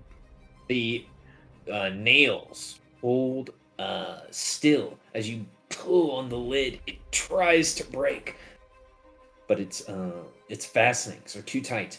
The light is coming from underneath this door. You can hear from Oh, whoops, I within. didn't mean to actually. I was meant to pinging, not opening it. My bad. Oh, I didn't even see if you opened it or not, but you do see the firelight coming from underneath the door, and you can hear chanting coming from within of goblinoid voices saying, Rugen, Rugen, Rugen, Rugen. Della will kind of like hold up a hand to the rest of the party, kind of like here. Boy, Beards, say you speak. Was it goblinoid? Anything special they're saying? No, I don't. I speak orc. They all I hear them sort of in common most of the time, though. They're saying Rugen. I think that's the That's the name of that necromancer, right? No, I thought that was oh gosh, I can't even remember now. I thought that was the owner of this tomb was that necromancer. I thought Rugen was the name of that orc or the goblin or whatever that was doing these things.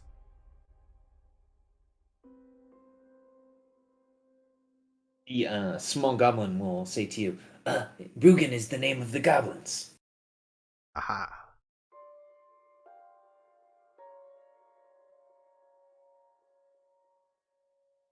Yolazar is the name of the necromancer. That's the That's right. the tomb we're in. Mm-hmm. Oh, what do we burst in and give him the what for, or Yeah, maybe if we burst in, we can get a surprise round. I'm always down for surprise rounds. I played this game called Solasta one time, and really impressed on me how important a surprise round is. Right, especially for sneak types like you. Dally's gonna look at. They're like decked out in armor, right? Yes, Sylphine is covered in, I guess, what, chainmail armor and a shield. Well, gonna be the battering ram. Is the door locked, or is it something that can be knocked I'll- open? I'll investigate. It is an unlocked door. All right, I'm just gonna crack it a little bit, and then you can just bust in. All right, All right. we'll do that thing where you're going out for groceries and you leave the door cracked a little bit, so when you have your arms full, you can just kick the door down. Do that. All right, and then I'll crack it a little bit so Sylphine can break it down, and I'll get my crossbow ready. My long. And my bow. And my scimitar.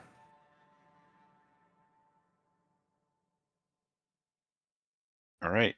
Are you ready? I think Yes, we'll. I'm ever going to be. Yeah, there we go. All right.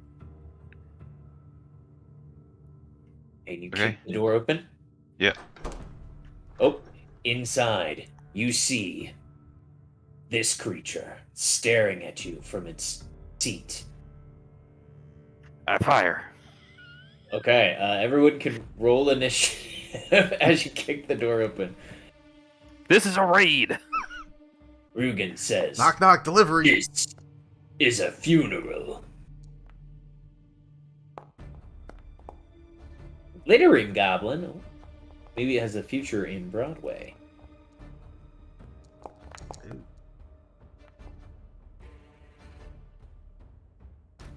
War Chief Rugen did not get a good initiative. Okay, the Glittering Goblin says, "Oh, intruders, Rugen!" And Rugen says, "Don't worry, we will snuff them out like candlelight." This goblin will run up to here.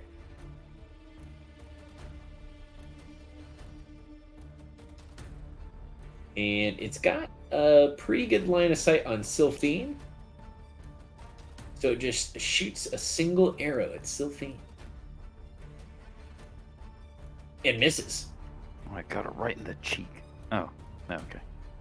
Oh, Sylphine points her sword at the goblin and says, "You die first." It screams in terror. And it will use its nimble escape as it moves back into the darkness. Makes a stealth check. Pretty stealthy. Okay, the Osprey. that's not fair. They're level 2 rogues.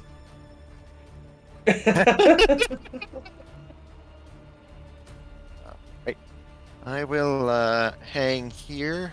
Go ahead and target Destructive Goblin, and I will attempt to toll the dead.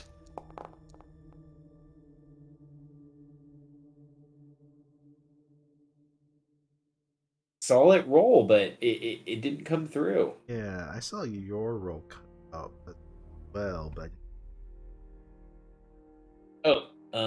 Here is my roll for the nimble escape and for the short bow. Will's Try it again. You might need to refresh. All right, yeah, let me try that. I'm gonna refresh this. Mhm.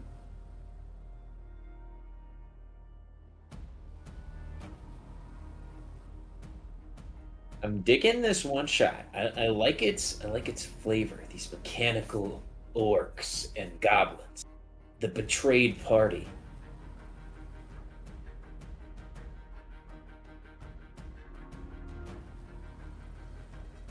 We're surrounded by orcs that we didn't find yet.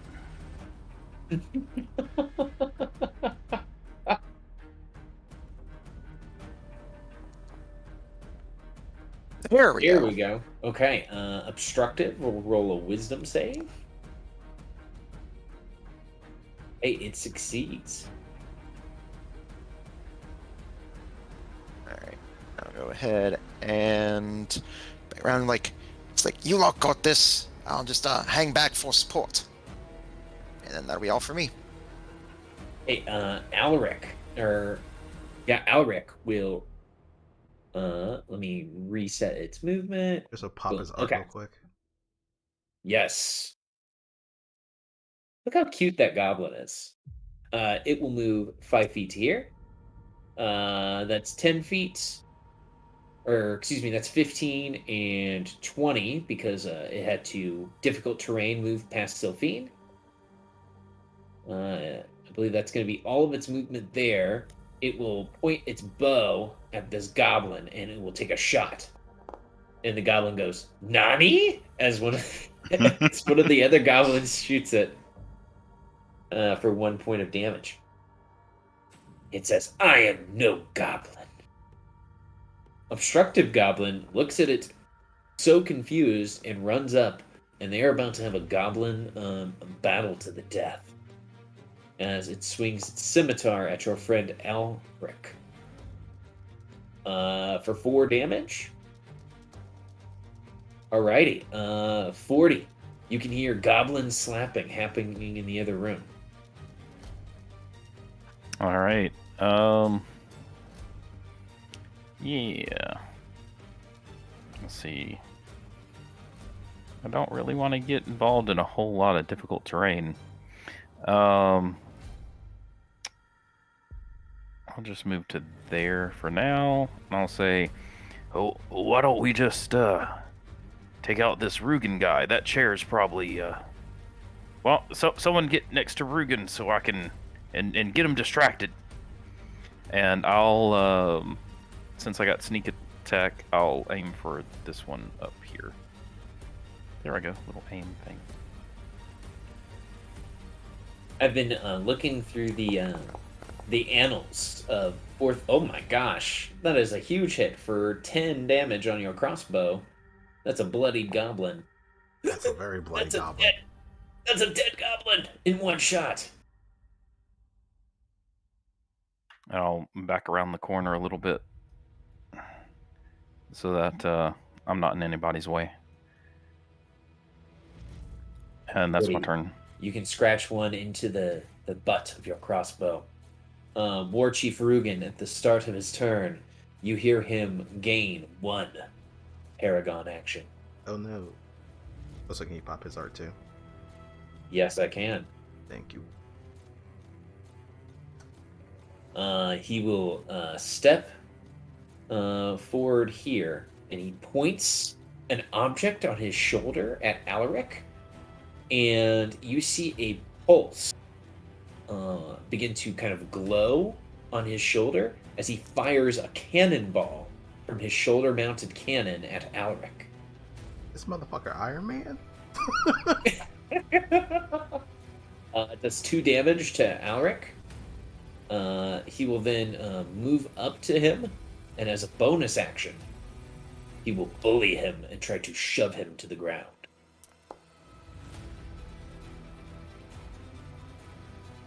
Let's see here. It was a very weak attempt, but he got your friend Alaric to the ground. Okay, that is his turn. Sylphie. Let's see. Oh, didn't mean to do that. So, War Chief Rugen is 20 feet away. I will run into the room and flank him and make an attack in an attempt to save Alaric. Absolutely. Oh yeah, even with his metal casing that surrounds his body, a 23 gets through for 6 points of slashing damage. Okay. My turn. Okay. Dalet, before your turn can begin, Rugen, Cyborg Axemaster will use his Paragon action to pull his chained great axe free from his belt, and he'll make a strike at advantage at Alaric the Goblin.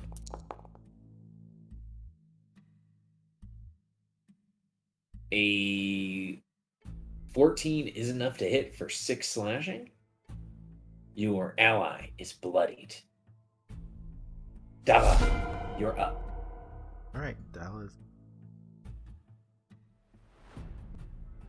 Get side.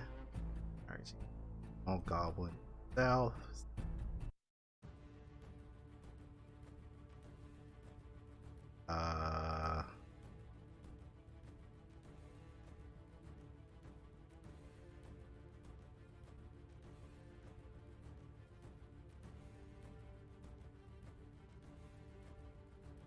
Here.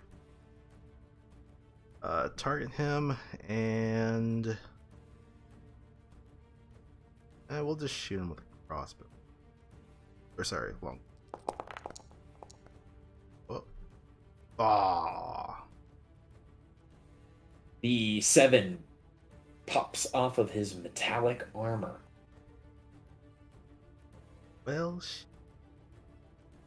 Sylphine, keep his attention, will you, darling? And break.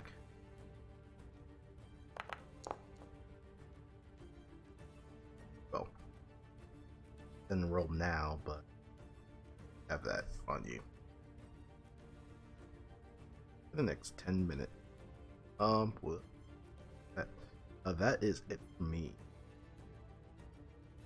Okay, we are to the top of round 2. Glittering Goblin. Let's see. Glittering Goblin is now in clear view of everyone and doesn't have a place to really hide. So they're going to target Sylphine and just shoot at them with an arrow. For a nat 1 and miss. And that's all they got. Will Osprey. All right. So I'll go ahead and move back. It's like, oh, sort of step in and be like, who's this ugly bastard? I am Rugen, War Chief. Rupert? Ew.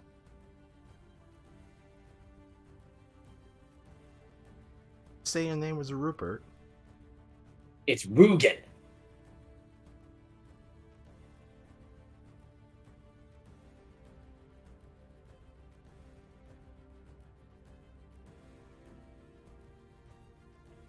Oh, do we still have the Osprey? Again. Oh, we finally hear you. Mm-hmm. There we go.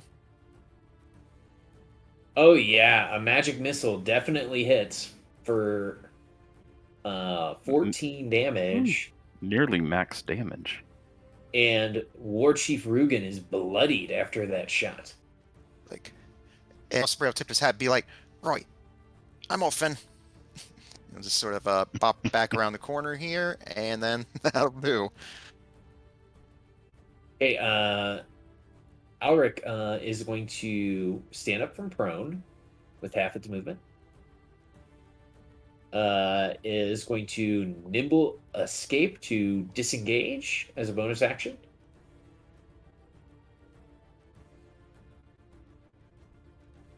And trying to stay out of everyone's way, we'll kind of go to here. It's going to target this goblin in the corner because it doesn't want anyone going after you guys from the rear. But miss. Okay, that was Alaric's turn. 40.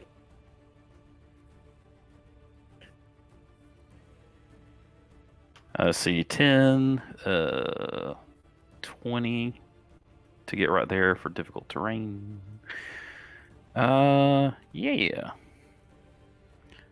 I want to attempt to take down Rugen. So I will I guess it's difficult terrain to get through the goblin, or is it small enough to not be difficult terrain? If you were 2 size categories larger, it would not be difficult terrain. How big's the goblin? Small. Is it small then medium? Are they right next to each other on the size chart? So It goes tiny, small, medium, large, huge, Okay. gargantuan. All right, I can't make it this turn, so I'll just have to use my crossbow again.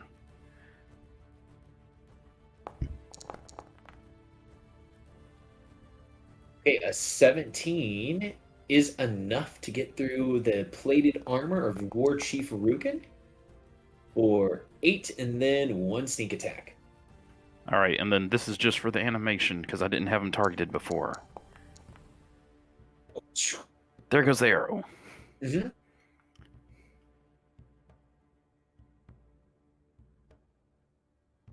And I don't want to be, what's the word? Squeezing. Yeah, I don't want to be squeezing, so I'll step right there. Okay. If that is it for 40, Yep. War Chief Rugen will take a step to here, and he extends the arm carrying his great axe forward, and he will use his impossible reach and shoots the axe arm forward. And everyone in the line needs to make a dexterity saving throw.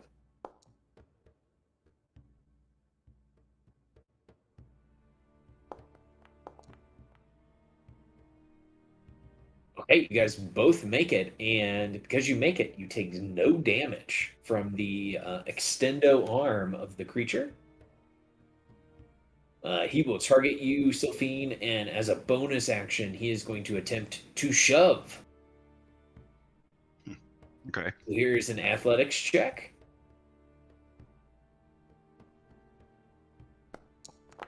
Oof.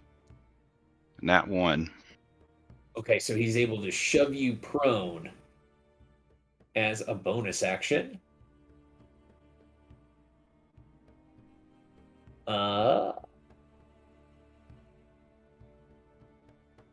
And that didn't do him a whole lot, but he did shove you prone, so that's a 1-up for him. He will remain where he is, and Sylphine, it's your turn, but you are prone. Yep, I'll spend half my movement to get up. Mm-hmm. And then I will glare at him for having the audacity to touch me and make a longsword attack. Oh my gosh. How do you finish off War Chief Rugen? I do I slide the longsword into his chest, and then in kind of a flourish I rip it out through his head while turning around, and the blood spray spraying into the air and turning my already red haired darker red. Kind of a anime slash. Yes. So as he drops to the ground, he drops his chained great axe as he falls dead. Okay, I'll use the rest of my movement. So 15 feet. Can I get here? Oh yeah. I didn't forget about you. The goblin squeals. Ah!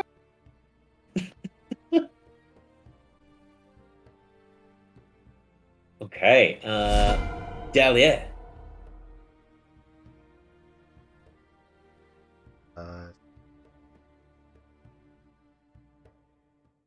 Step on top of the throne, target the little bugger, and shoot.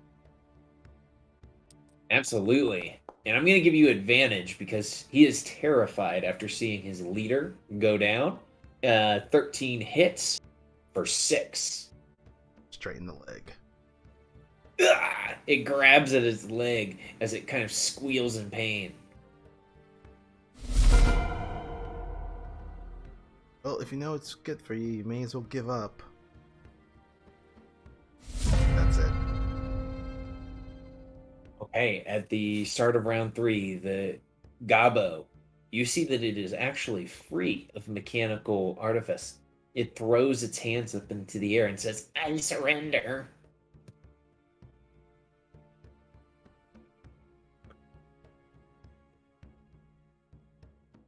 It looks to you all like, do you accept? You think Gang would live? That's fine. It's fine with me. I don't think he's going to be much of an issue at this point. Right. There isn't much honor in killing a surrendering opponent anyway. Also, we could probably get some information out of him. That is true. Raylan, damn it, Sylphine will look at the goblin and tell him to speak. What do you want to know? Everything. Start talking. It looks like, Where's the adventuring party that came through here earlier? They're gone. They left. I haven't seen them since.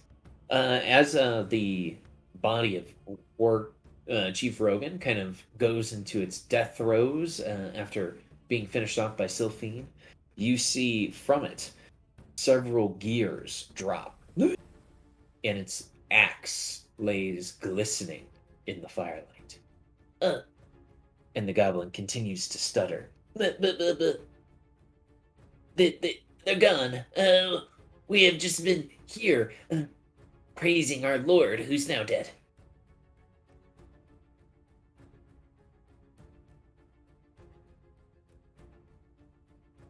Well,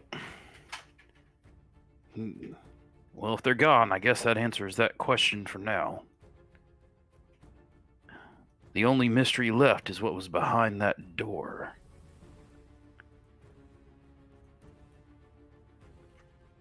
Looks like some of these gears might fit into that doorway and let us in there.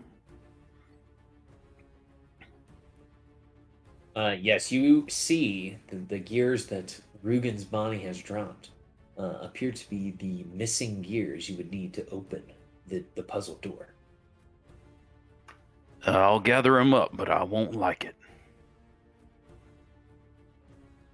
That's a lie. You know you want to know what's behind that door. No, I was just saying, it's really gross. Everything's kind of covered in blood and guts and a mix of oil, and it's really gross, actually. I like dirt. I like stones. I don't like entrails mixed with my mechanical stuff. It's pretty disgusting. I'm gonna investigate Rugen's body and make sure we got everything of value off of it. If we look around this room, is there anything else of here?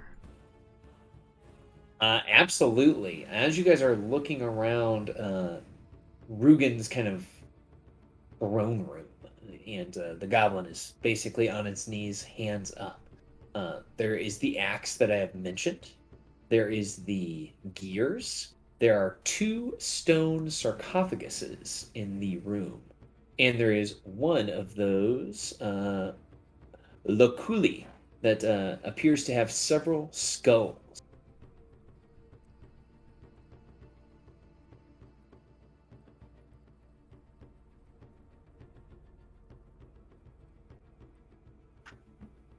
Do I need to roll investigation on Rugen's body? You do not. It's his body kind of did one of those small kind of self-destruct explosions. If you played God of War 2018, his body kind of did that thing that the enemies from that game does, where they kind of vomit up all of their loot in one little after you kill them.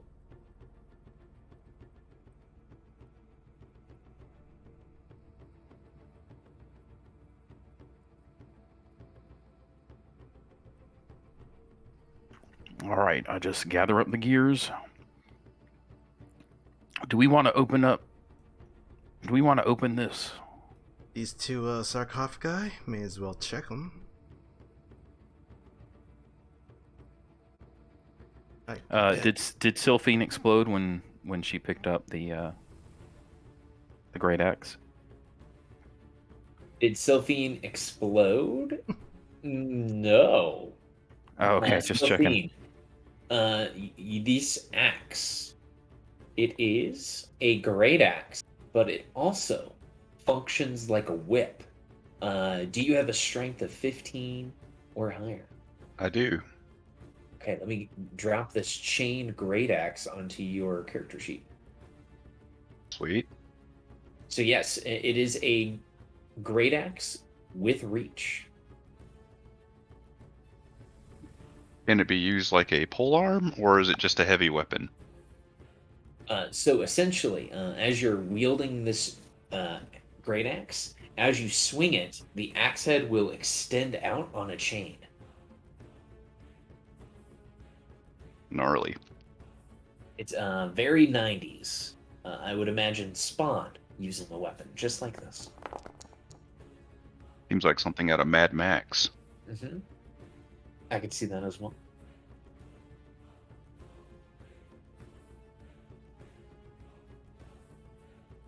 That looks like she was 40. going to help 40, and then he just lifts it up. Problems. All right, well, it looks. It steps back. As you crack the south sarcophagus open, you find a bunch of loot.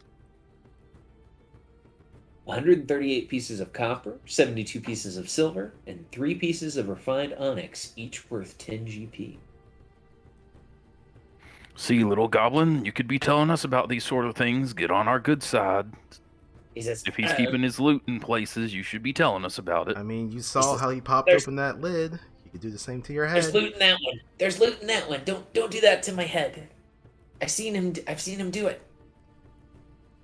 See, that wasn't so hard. Please be gentle. Please don't hurt me. Okay, 13. we'll say that's enough to crack this one open. The north sarcophagus contains This 3 one takes a flasks little longer. Sprain of something. oil, 20 rations, 2 small kegs of mead, and 50 feet of rope.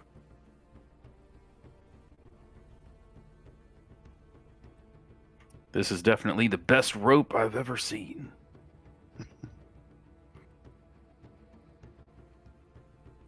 The goblin looks to you all in fear. Alaric is looking at you guys in kind of enjoyment because you guys took care of this Rugen guy.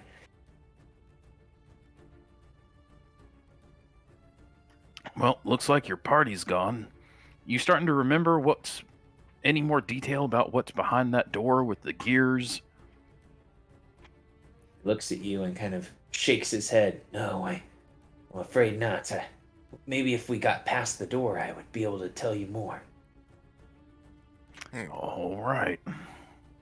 Well, We collect all the things, I assume. We can just sell all of it later, I guess.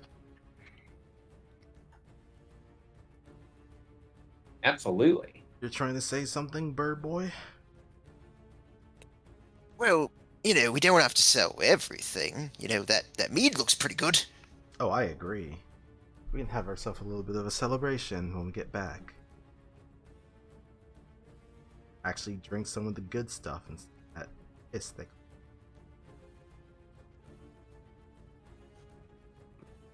Right. I won't even touch that stuff. I mean, drink that, it'll make you a teetotaler. All right. DM, I think we would like to fast travel back to the gear room. Sure. Okay, guys. So we're going to do a fast travel back to the gear room. Let me put everybody kind of on a little. I guess Deli's gonna look at the little gobbo and be like, and what do you plan on doing? Your boss is dead. I will become an upstanding citizen of the Empire. I will join the capital city as a maybe a chimney sweep. That's actually an honest position. Not the answer I was expecting. Good on you. If you allow me to survive, I will. I will not cause any more trouble. Well, just remember, that one can pop your head like a Pez. So, if anything you remember about this place, may as well start talking. I'm just a lowly cupbearer. You have to believe me. All right, I've got one final question before you go. These statues give me the heebie-jeebies. You ever see them start moving, attack somebody? No, but they always give me the creeps. They are the visage of Yolazar himself. Ah, that.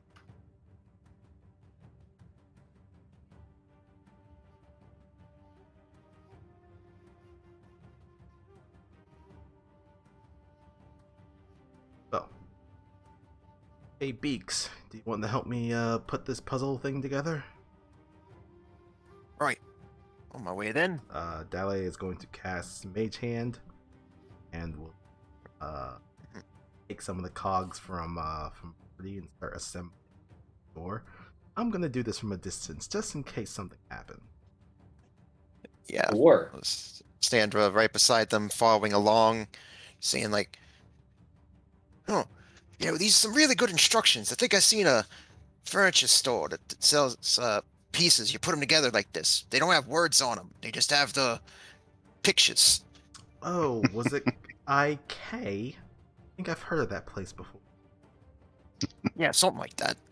oh no, that just like gave me the heebie-jeebies thinking about IK.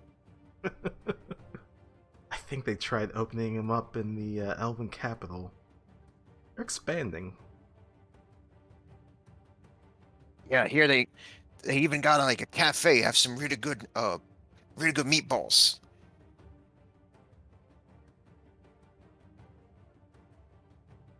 And IK Well, is now canon. IK is now a place in the Empire. 100%. As you are assembling the gears all fit in perfectly. The only thing that remains is this slot for a piece of machinery.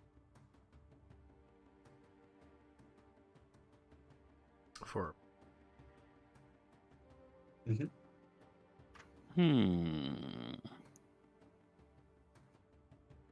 Ulrich, is this ringing any bells?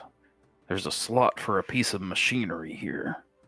He says, I think I remember a hand crank, but what can we use the hand crank for? oh, the hand crank. Well, there's wait. there's a hand crank over here, attached to the wall. Voice in the sky. Is this hand crank like attached to the wall? Oh, it's just literally laying on the ground. Oh. Oh, that is not what I got from the description. I will pick that up and take it over Same to the here. door. I thought it was actually a mechanism in the room, not just lying there. So you pick up the hand crank, you attach it to the wall, and you begin cranking the door.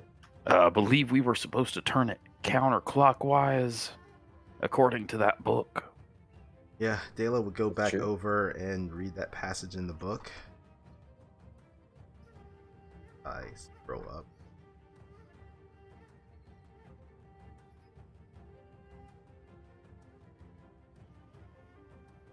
Although, Bevel turns you know, if they, around, a small spiked square follows. Reverse the clock. I think it means counterclockwise. you know, it kind of makes me curious of what happens if you turn it clockwise. Maybe do it after you turned it counterclockwise. I don't know. I know. I'm just makes you wonder. And then I'll turn it counterclockwise. The gears begin to spin, and you can hear click, click, click, click, click, click as the lock pins open. I'm gonna investigate around the door and see if I can figure out what would have happened if I would have turned it clockwise. The locking mechanism would have broke, and you would not have been able to open the door. Hey, it looks like if we would have turned it the other way, we would have been locked out of this place forever. Well done, you. Have a trick then, not? Well, sometimes you just have to resist temptation, I suppose. Speaking so- of resisting temptation, I do believe we are entering the room where the order fell to temptation. So once you pass the locked door, the debris is cleared and your efforts concluded. The stagnant air opened to a darkened room. You see bedrolls, an open chest of belongings, and a doorway into the next room. There is a distinct feeling of quiet here, a resting place once used by those not unlike yourselves, an adventurers of a sort. Chest. I think the order was staying here. You know what?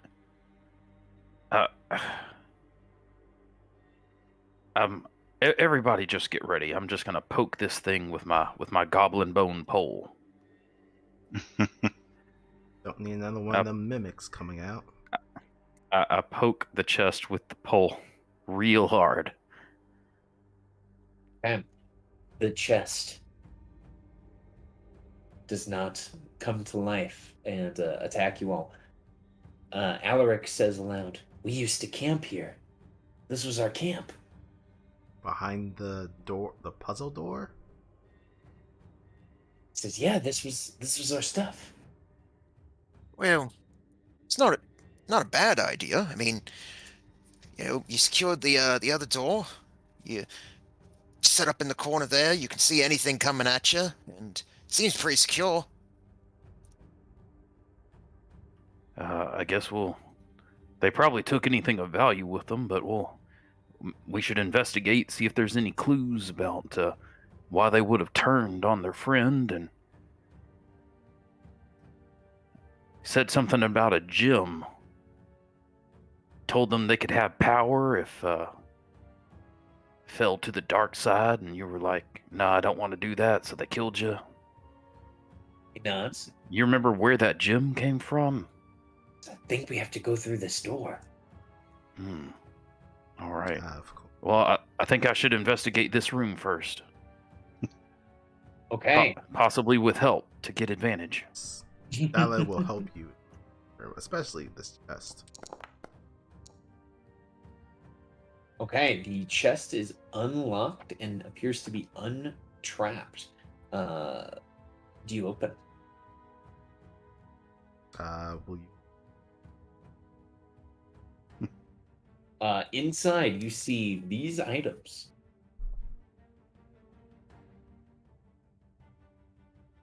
Oh man, I hit the jackpot for rope today.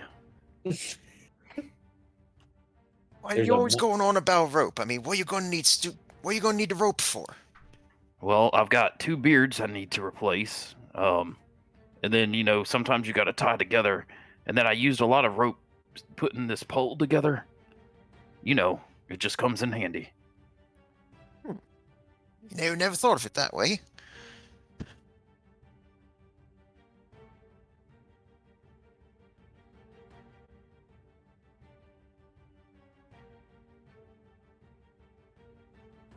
Well, if nobody minds, I think I'll take this bag of caltrops.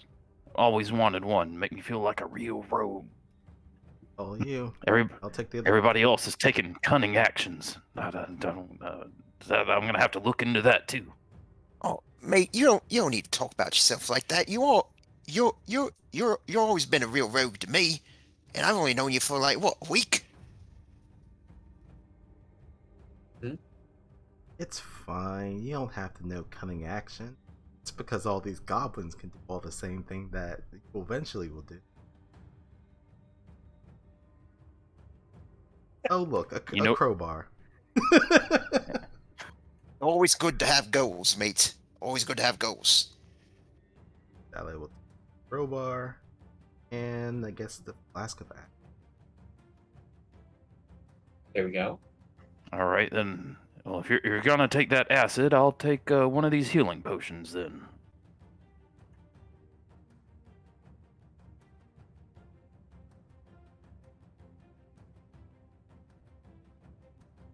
There's another healing potion here for one of you. Sylphine will take it. And then I'll investigate this door over here. That door, you can see, even without investigating, appears to be kind of barely hanging on its hinges, and you see the wood is slightly splintered.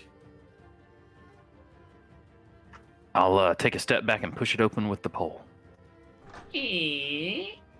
Inside, you see a statue within this room gazes imperiously over you. Its unmoving features are unsettling and unnatural, warped in greed and pride. The stone archway leading into the room are cracked and left ajar. You can almost feel the essence of something vile beyond. This statue is different from the ones that. I'm getting the heebie-jeebies of this room. This statue is slightly different. It's like if that statue that you've been seeing, instead of having kind of a solemn or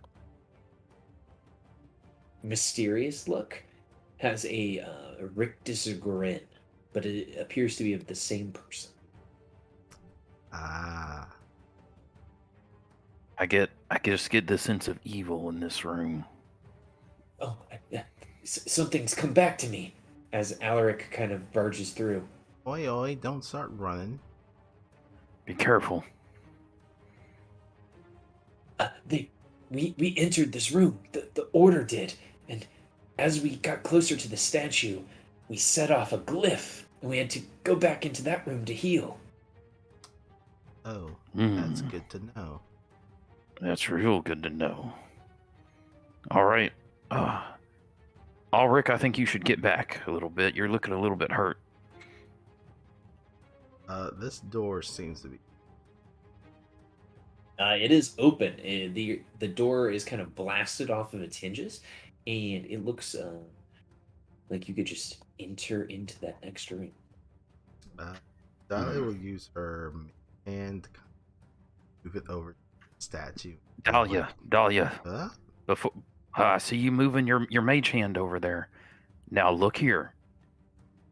Whatever damage was done to this room, it looks like an explosion was large enough to reach all the way from that door, all the way to this door. I don't think you're safe, even at that distance. I think you should come back a little bit. Fair point. Cross the threshold of the door again. Same for you, Ulrich.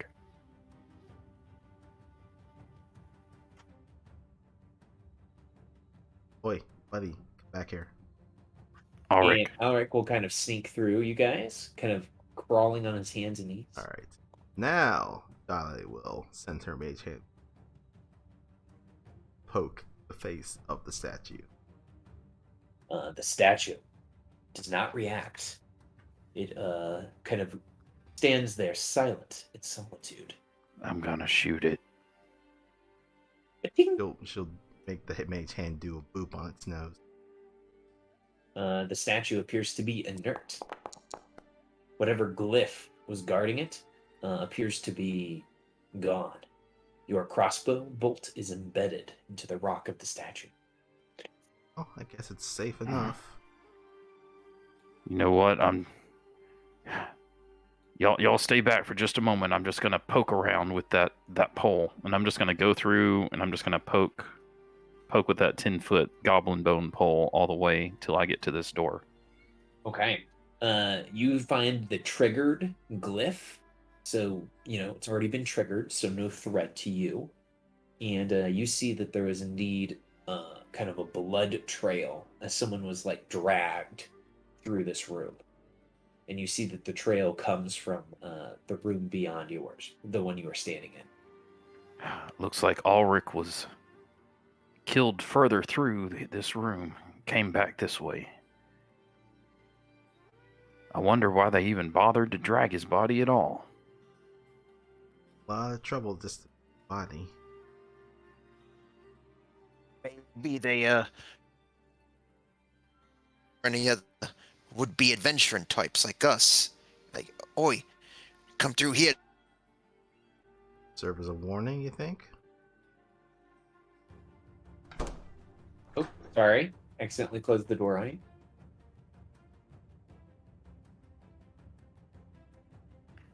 There's another chest. All right. I think I might have a PTSD from that last one. So this is what you see as you enter into this final room. This is the focal point for the entire tomb. The arched stone doors grind across the floor as you enter. The stones beneath your feet are marked different, now decorated with etchings and artifice that almost glow with dark magic. Atop the staircase lays a sarcophagus with an empty stand that looks like it once held a small object upon it. The air is thick with malevolence and sparks with dark light and a taint of necromancy. Oh, Now I think I get. I got a bad feeling that. Are you thinking what I'm thinking? Well, I was gonna say, I wasn't sure about how you can smell evil. I haven't started to understand.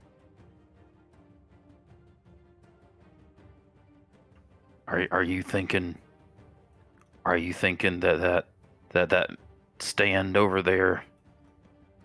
That seems like something used to be there and now it's not there anymore, and it was a gem of a necromancer, and Yeah, I I think used to probably hold that stone, but something now, so guess that. a necromancer's stone, if you will. As Alaric enters the room, you see him fall to the ground and grab his head. Oh, my mind! I remember what has happened.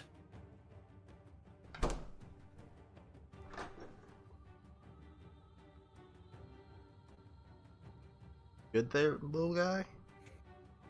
He says, when we came upon this room, there was a skull.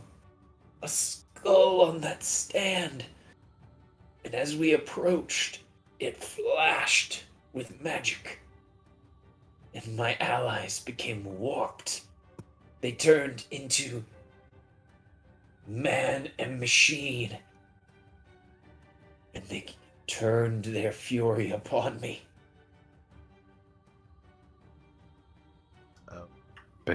Became man and machine. One of your allies didn't happen to be an orc, were they? He shakes his head no. Oh, that orc must have fallen. That orc that was leading those goblins must have fallen to the same thing. That's rough, buddy. Well, doesn't look like it's around here. I shoot this chest. The chest, as you shoot it, you hear a hollow ping, as if the chest, like normally if you shoot a chest, it sounds more like knocking on a table. This sounds more like knocking on a hallway as you shoot it. Sylphine, your divine sense does not detect any undead besides the one inside of the goblin.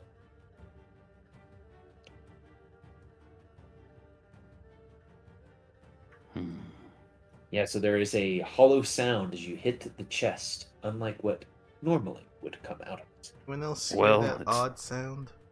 Yeah, it's not one of them teethy treasure chests. I'm gonna investigate this. If anyone wants to assist me. Sounds kind of hollow. 15.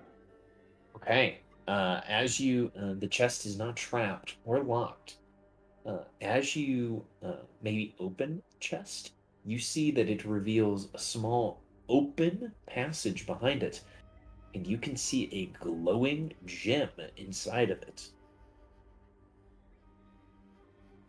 Ulrich, did now I don't think you mentioned a skull. I thought you mentioned a gem that your party was fighting over. It says the skull, I can remember it had gemstones in its eyes. So this is something different.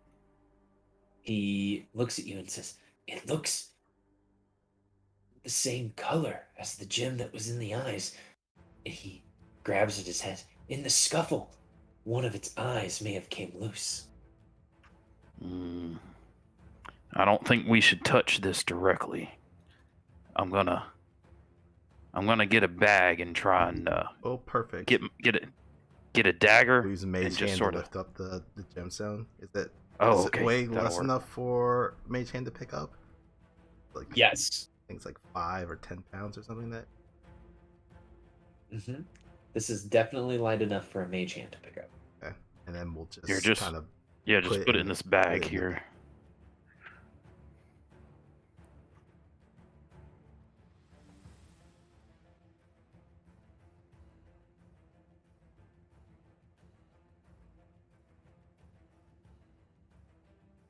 Yeah, so you have found this gem. You have found what has happened to the order. You all believe that you have 5-star solution to this dungeon. All right. Not yet. Sarcophagus to look like it can be open. Oh, there's definitely a necromancer in there. Maybe not a. We use Mage Hand to knock on the sarcophagus and do. All right, you all go ahead. I'll cover you from back here. Then hear a response. As you knock on it, you do not hear a back. You don't hear a knock back. All right. Well, that satisfies my curiosity. You don't want to see what's inside. I don't want to be. Well, the I one to mean, lift it up. it's a necromancer. I mean, whatever's in. If he's got some like powerful magi staff of ultimate destruction or something, most of us wouldn't have any use for that. And if Mr. Osprey over there isn't interested, then I guess there's no need. Even though it might be worth thousands of gold or similar, I mean, no need to worry about any of that. I mean, now that you bring that, I mean, you never know.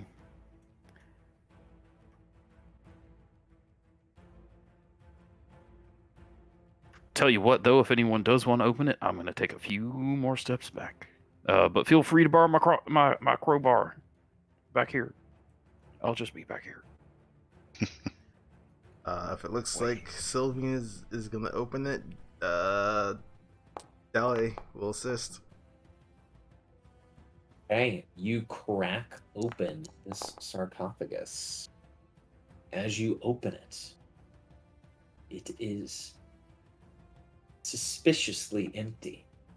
You see nothing inside, no cobwebs, no like dead bodies of insects or rodents. It has been completely cleared out. That was anticlimactic. What are you looking at up there? It's nothing. Nope. 0, nothing. What? That can't be true.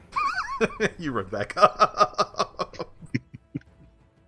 As he runs up, the invisible lich pops out. No, I'm just kidding. Well, how do you like that? Like I said, anticlimactic. That's terrible. Well, here for the next person that comes along, I'm gonna chunk a light hammer in there. Just throw this light hammer in there. Be like, there. Now they can have something to find. Is this what they call paying it forward? Paying it back? Yep. next group of budding adventurers, when they come No. snooping around this place, they'll find the light Right, hammer. next time it won't be suspiciously empty. It'll be suspiciously full of one light hammer. Then they'll lose their collective minds trying to unlock the secrets of this light hammer. Did the light hammer pass through like any illusion or anything? It just lay in there. You just hear a tink tink as it hits the bottom of the sepulcher, not the sepulcher, the bottom of the sarcophagus. Oh wait, Fiend. you know what? It's not treasure without a coin. I'll toss a copper piece in there. Copper. I could just see it now. They're gonna think that guy buried here was some sort of poor carpenter. Oh, that just makes it even better. Copper piece. That's just Exactly. You know, I think we were probably just not here first. I think the other group probably just took everything out. yeah. Why would they take a body out? That just doesn't make any I sense. told you they probably placed it to scare folks off. Do we want to open up anything else before we leave? I don't know if you've seen any other coffins around. I'm just gonna open up one more coffin on the way out, DM. Okay, you can open up one more coffin on the way out. No problem. I'm just gonna keep trying coffins till I find one that opens that's not magically sealed. Okay, let me roll a d10. I think you would like a thing called loot boxes. Opening them up, hoping to get something good out of one of them. And they never have anything good. I So, found a necklace in one. I don't know what you mean. a dried out corpse is buried in ruined burial garb, wearing rusted ringmail, and it's armed with a rusty mace and a kind of a termite-eaten shield. See? Nothing good. Well, I don't know about that. I mean, if you really wanted to try to give someone tetanus, you could probably swing this at them real good.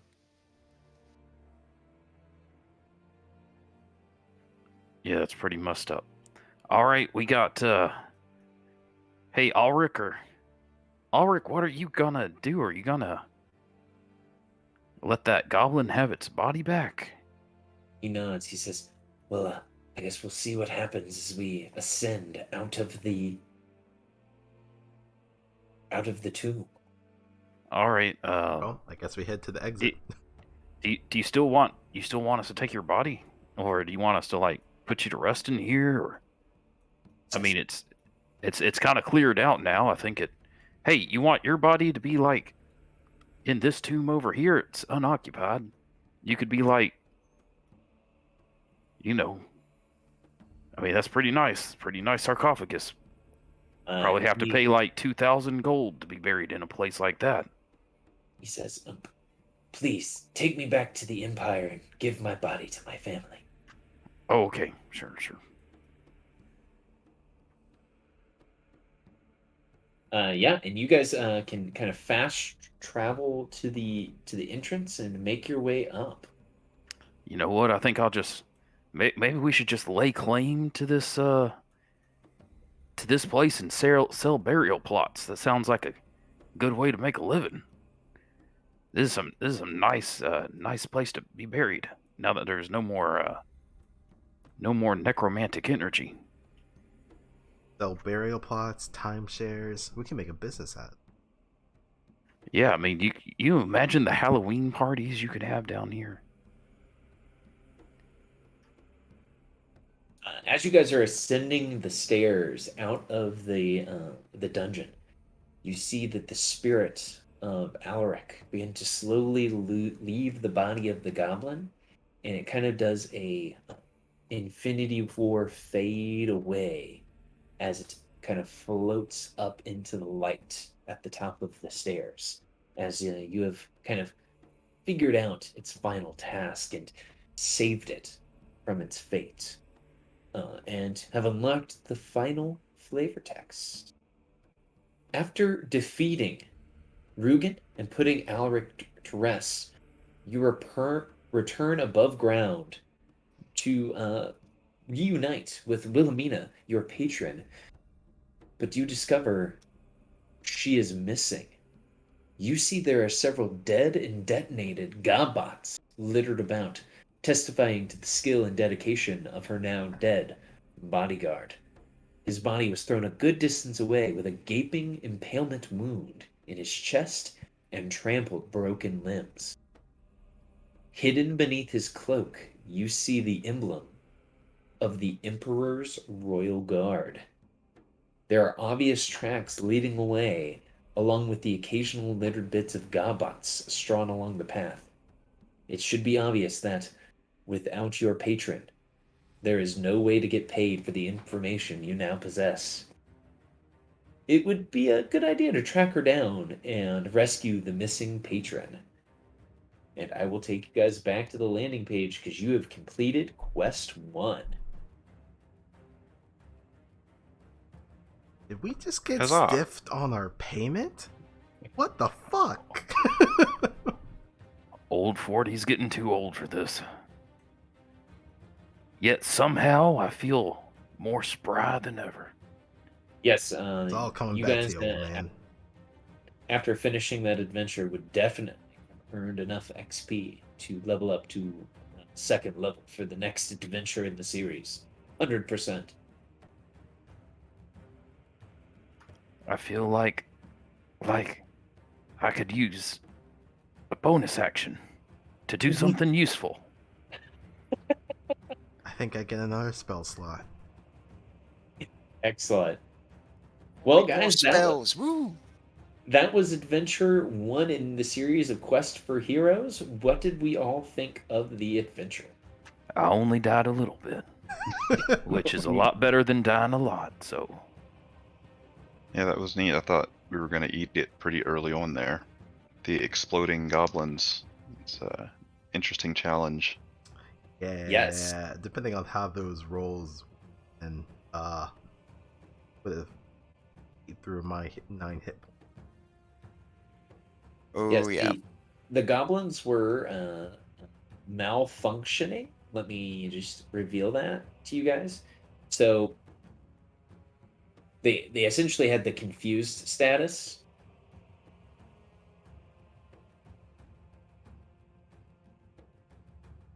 Which makes it tough on them, but kind of an easier challenge for you guys to deal with. But unless you really, really want to melee them.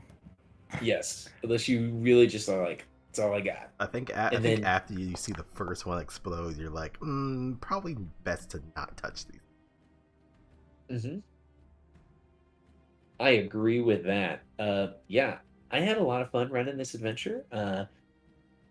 I could see that it's very, very, very, very, very hard for a first level party to get through this.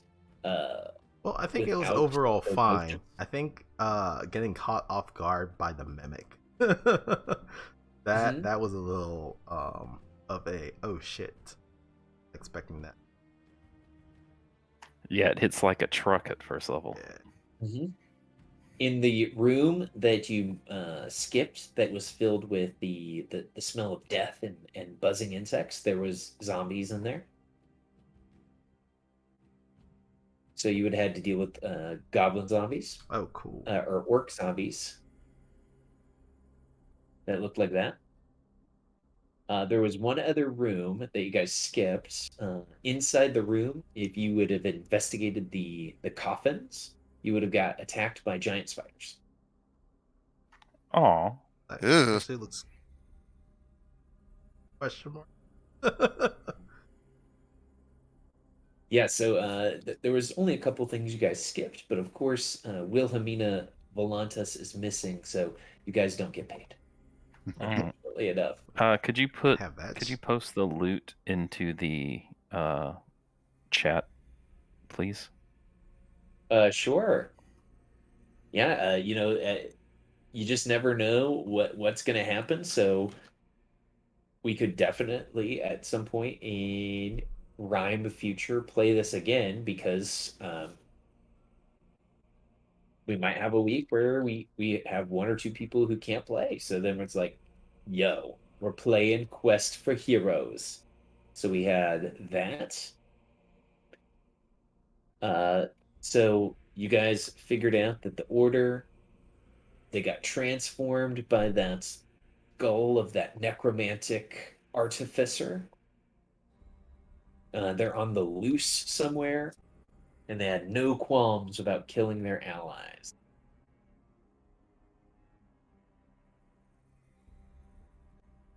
Was there any questions, comments, concerns you guys had? I have a question. Is this gem in my backpack calling to me and offering me power?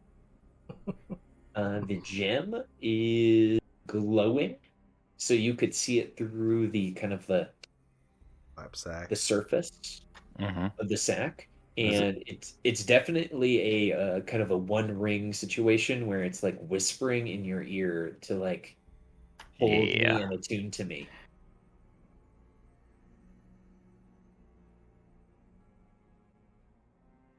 And it's like, you want some power? I'm like, no, you can't uh, can't tempt me. And then it's You- like, hey, you want a longer beard? It's like, oh, really? You can make my beard grow even longer? Well, you almost got me. you want to brew sweeter brews? Do you want to know more about stone? A bearded child, I have some beard oil for you.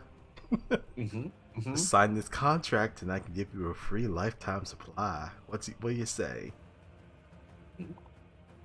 Beer flavored beard. Beard flavored beer. Oh no.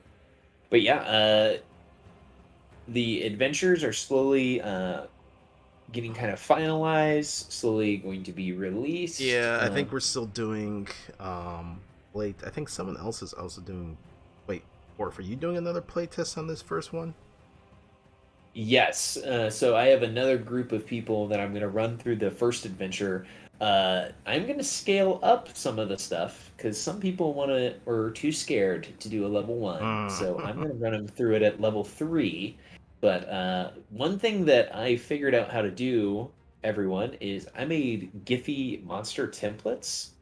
And all I do is I plug in the CR of the creature and it fixes their stats, all of that stuff. So it allows me to instantly make monsters hit and take hits exactly how they should. It makes it really easy to do stuff. Like, for example, this Giphy monster template. It's level 3. Oh, it does 7 damage. But if I make it a level 20 monster, it should do Jesus. 32. But that's a level 20 monster. Well, But yeah, thankfully, well, everybody. the Quest of Heroes, I don't think goes to 20th level. Yeah, nothing in this adventure was 20th level, that's for sure. The first goblin bot you guys fought was actually 3rd level, and I was like, ugh. So I had to go back through and make sure all of the other goblins were not 3rd level. Yeah. Because you guys were only 1st, and that would have been not so fun. But yeah, well, everyone, go ahead. Oh, no, just adding on, like you said, this was quest number 1. I believe the team is finalizing it for publication by next month. So we should see something about something of a more finalized form in January, and they're also working on finalizing quest 2 and all the process. It'll be a little bit of a trickle, but there'll be some progress over the coming months. Absolutely. And as they get released and we play test them, hopefully we can play them either with this group or with other groups that are going to be on the Crash Gym server. But for tonight, guys, that's all I got for you. Well, thank you for running. Thank you for having us. Hey, it's Yeah, my it was a pleasure. fun time. And I hope you guys have a happy new year. Yeah, thank You you as too. well. Well, guys, I'm going to head off to bed. I will see you guys next year. Love you. Bye. Year 2023. Love you too, guys. Yeah. All right, guys. Bye. Hey, Happy New Year, guys. Have a good night. Yep. Mhm. Catch you guys later. And everyone who's watching, thanks for tuning in. Catch you later.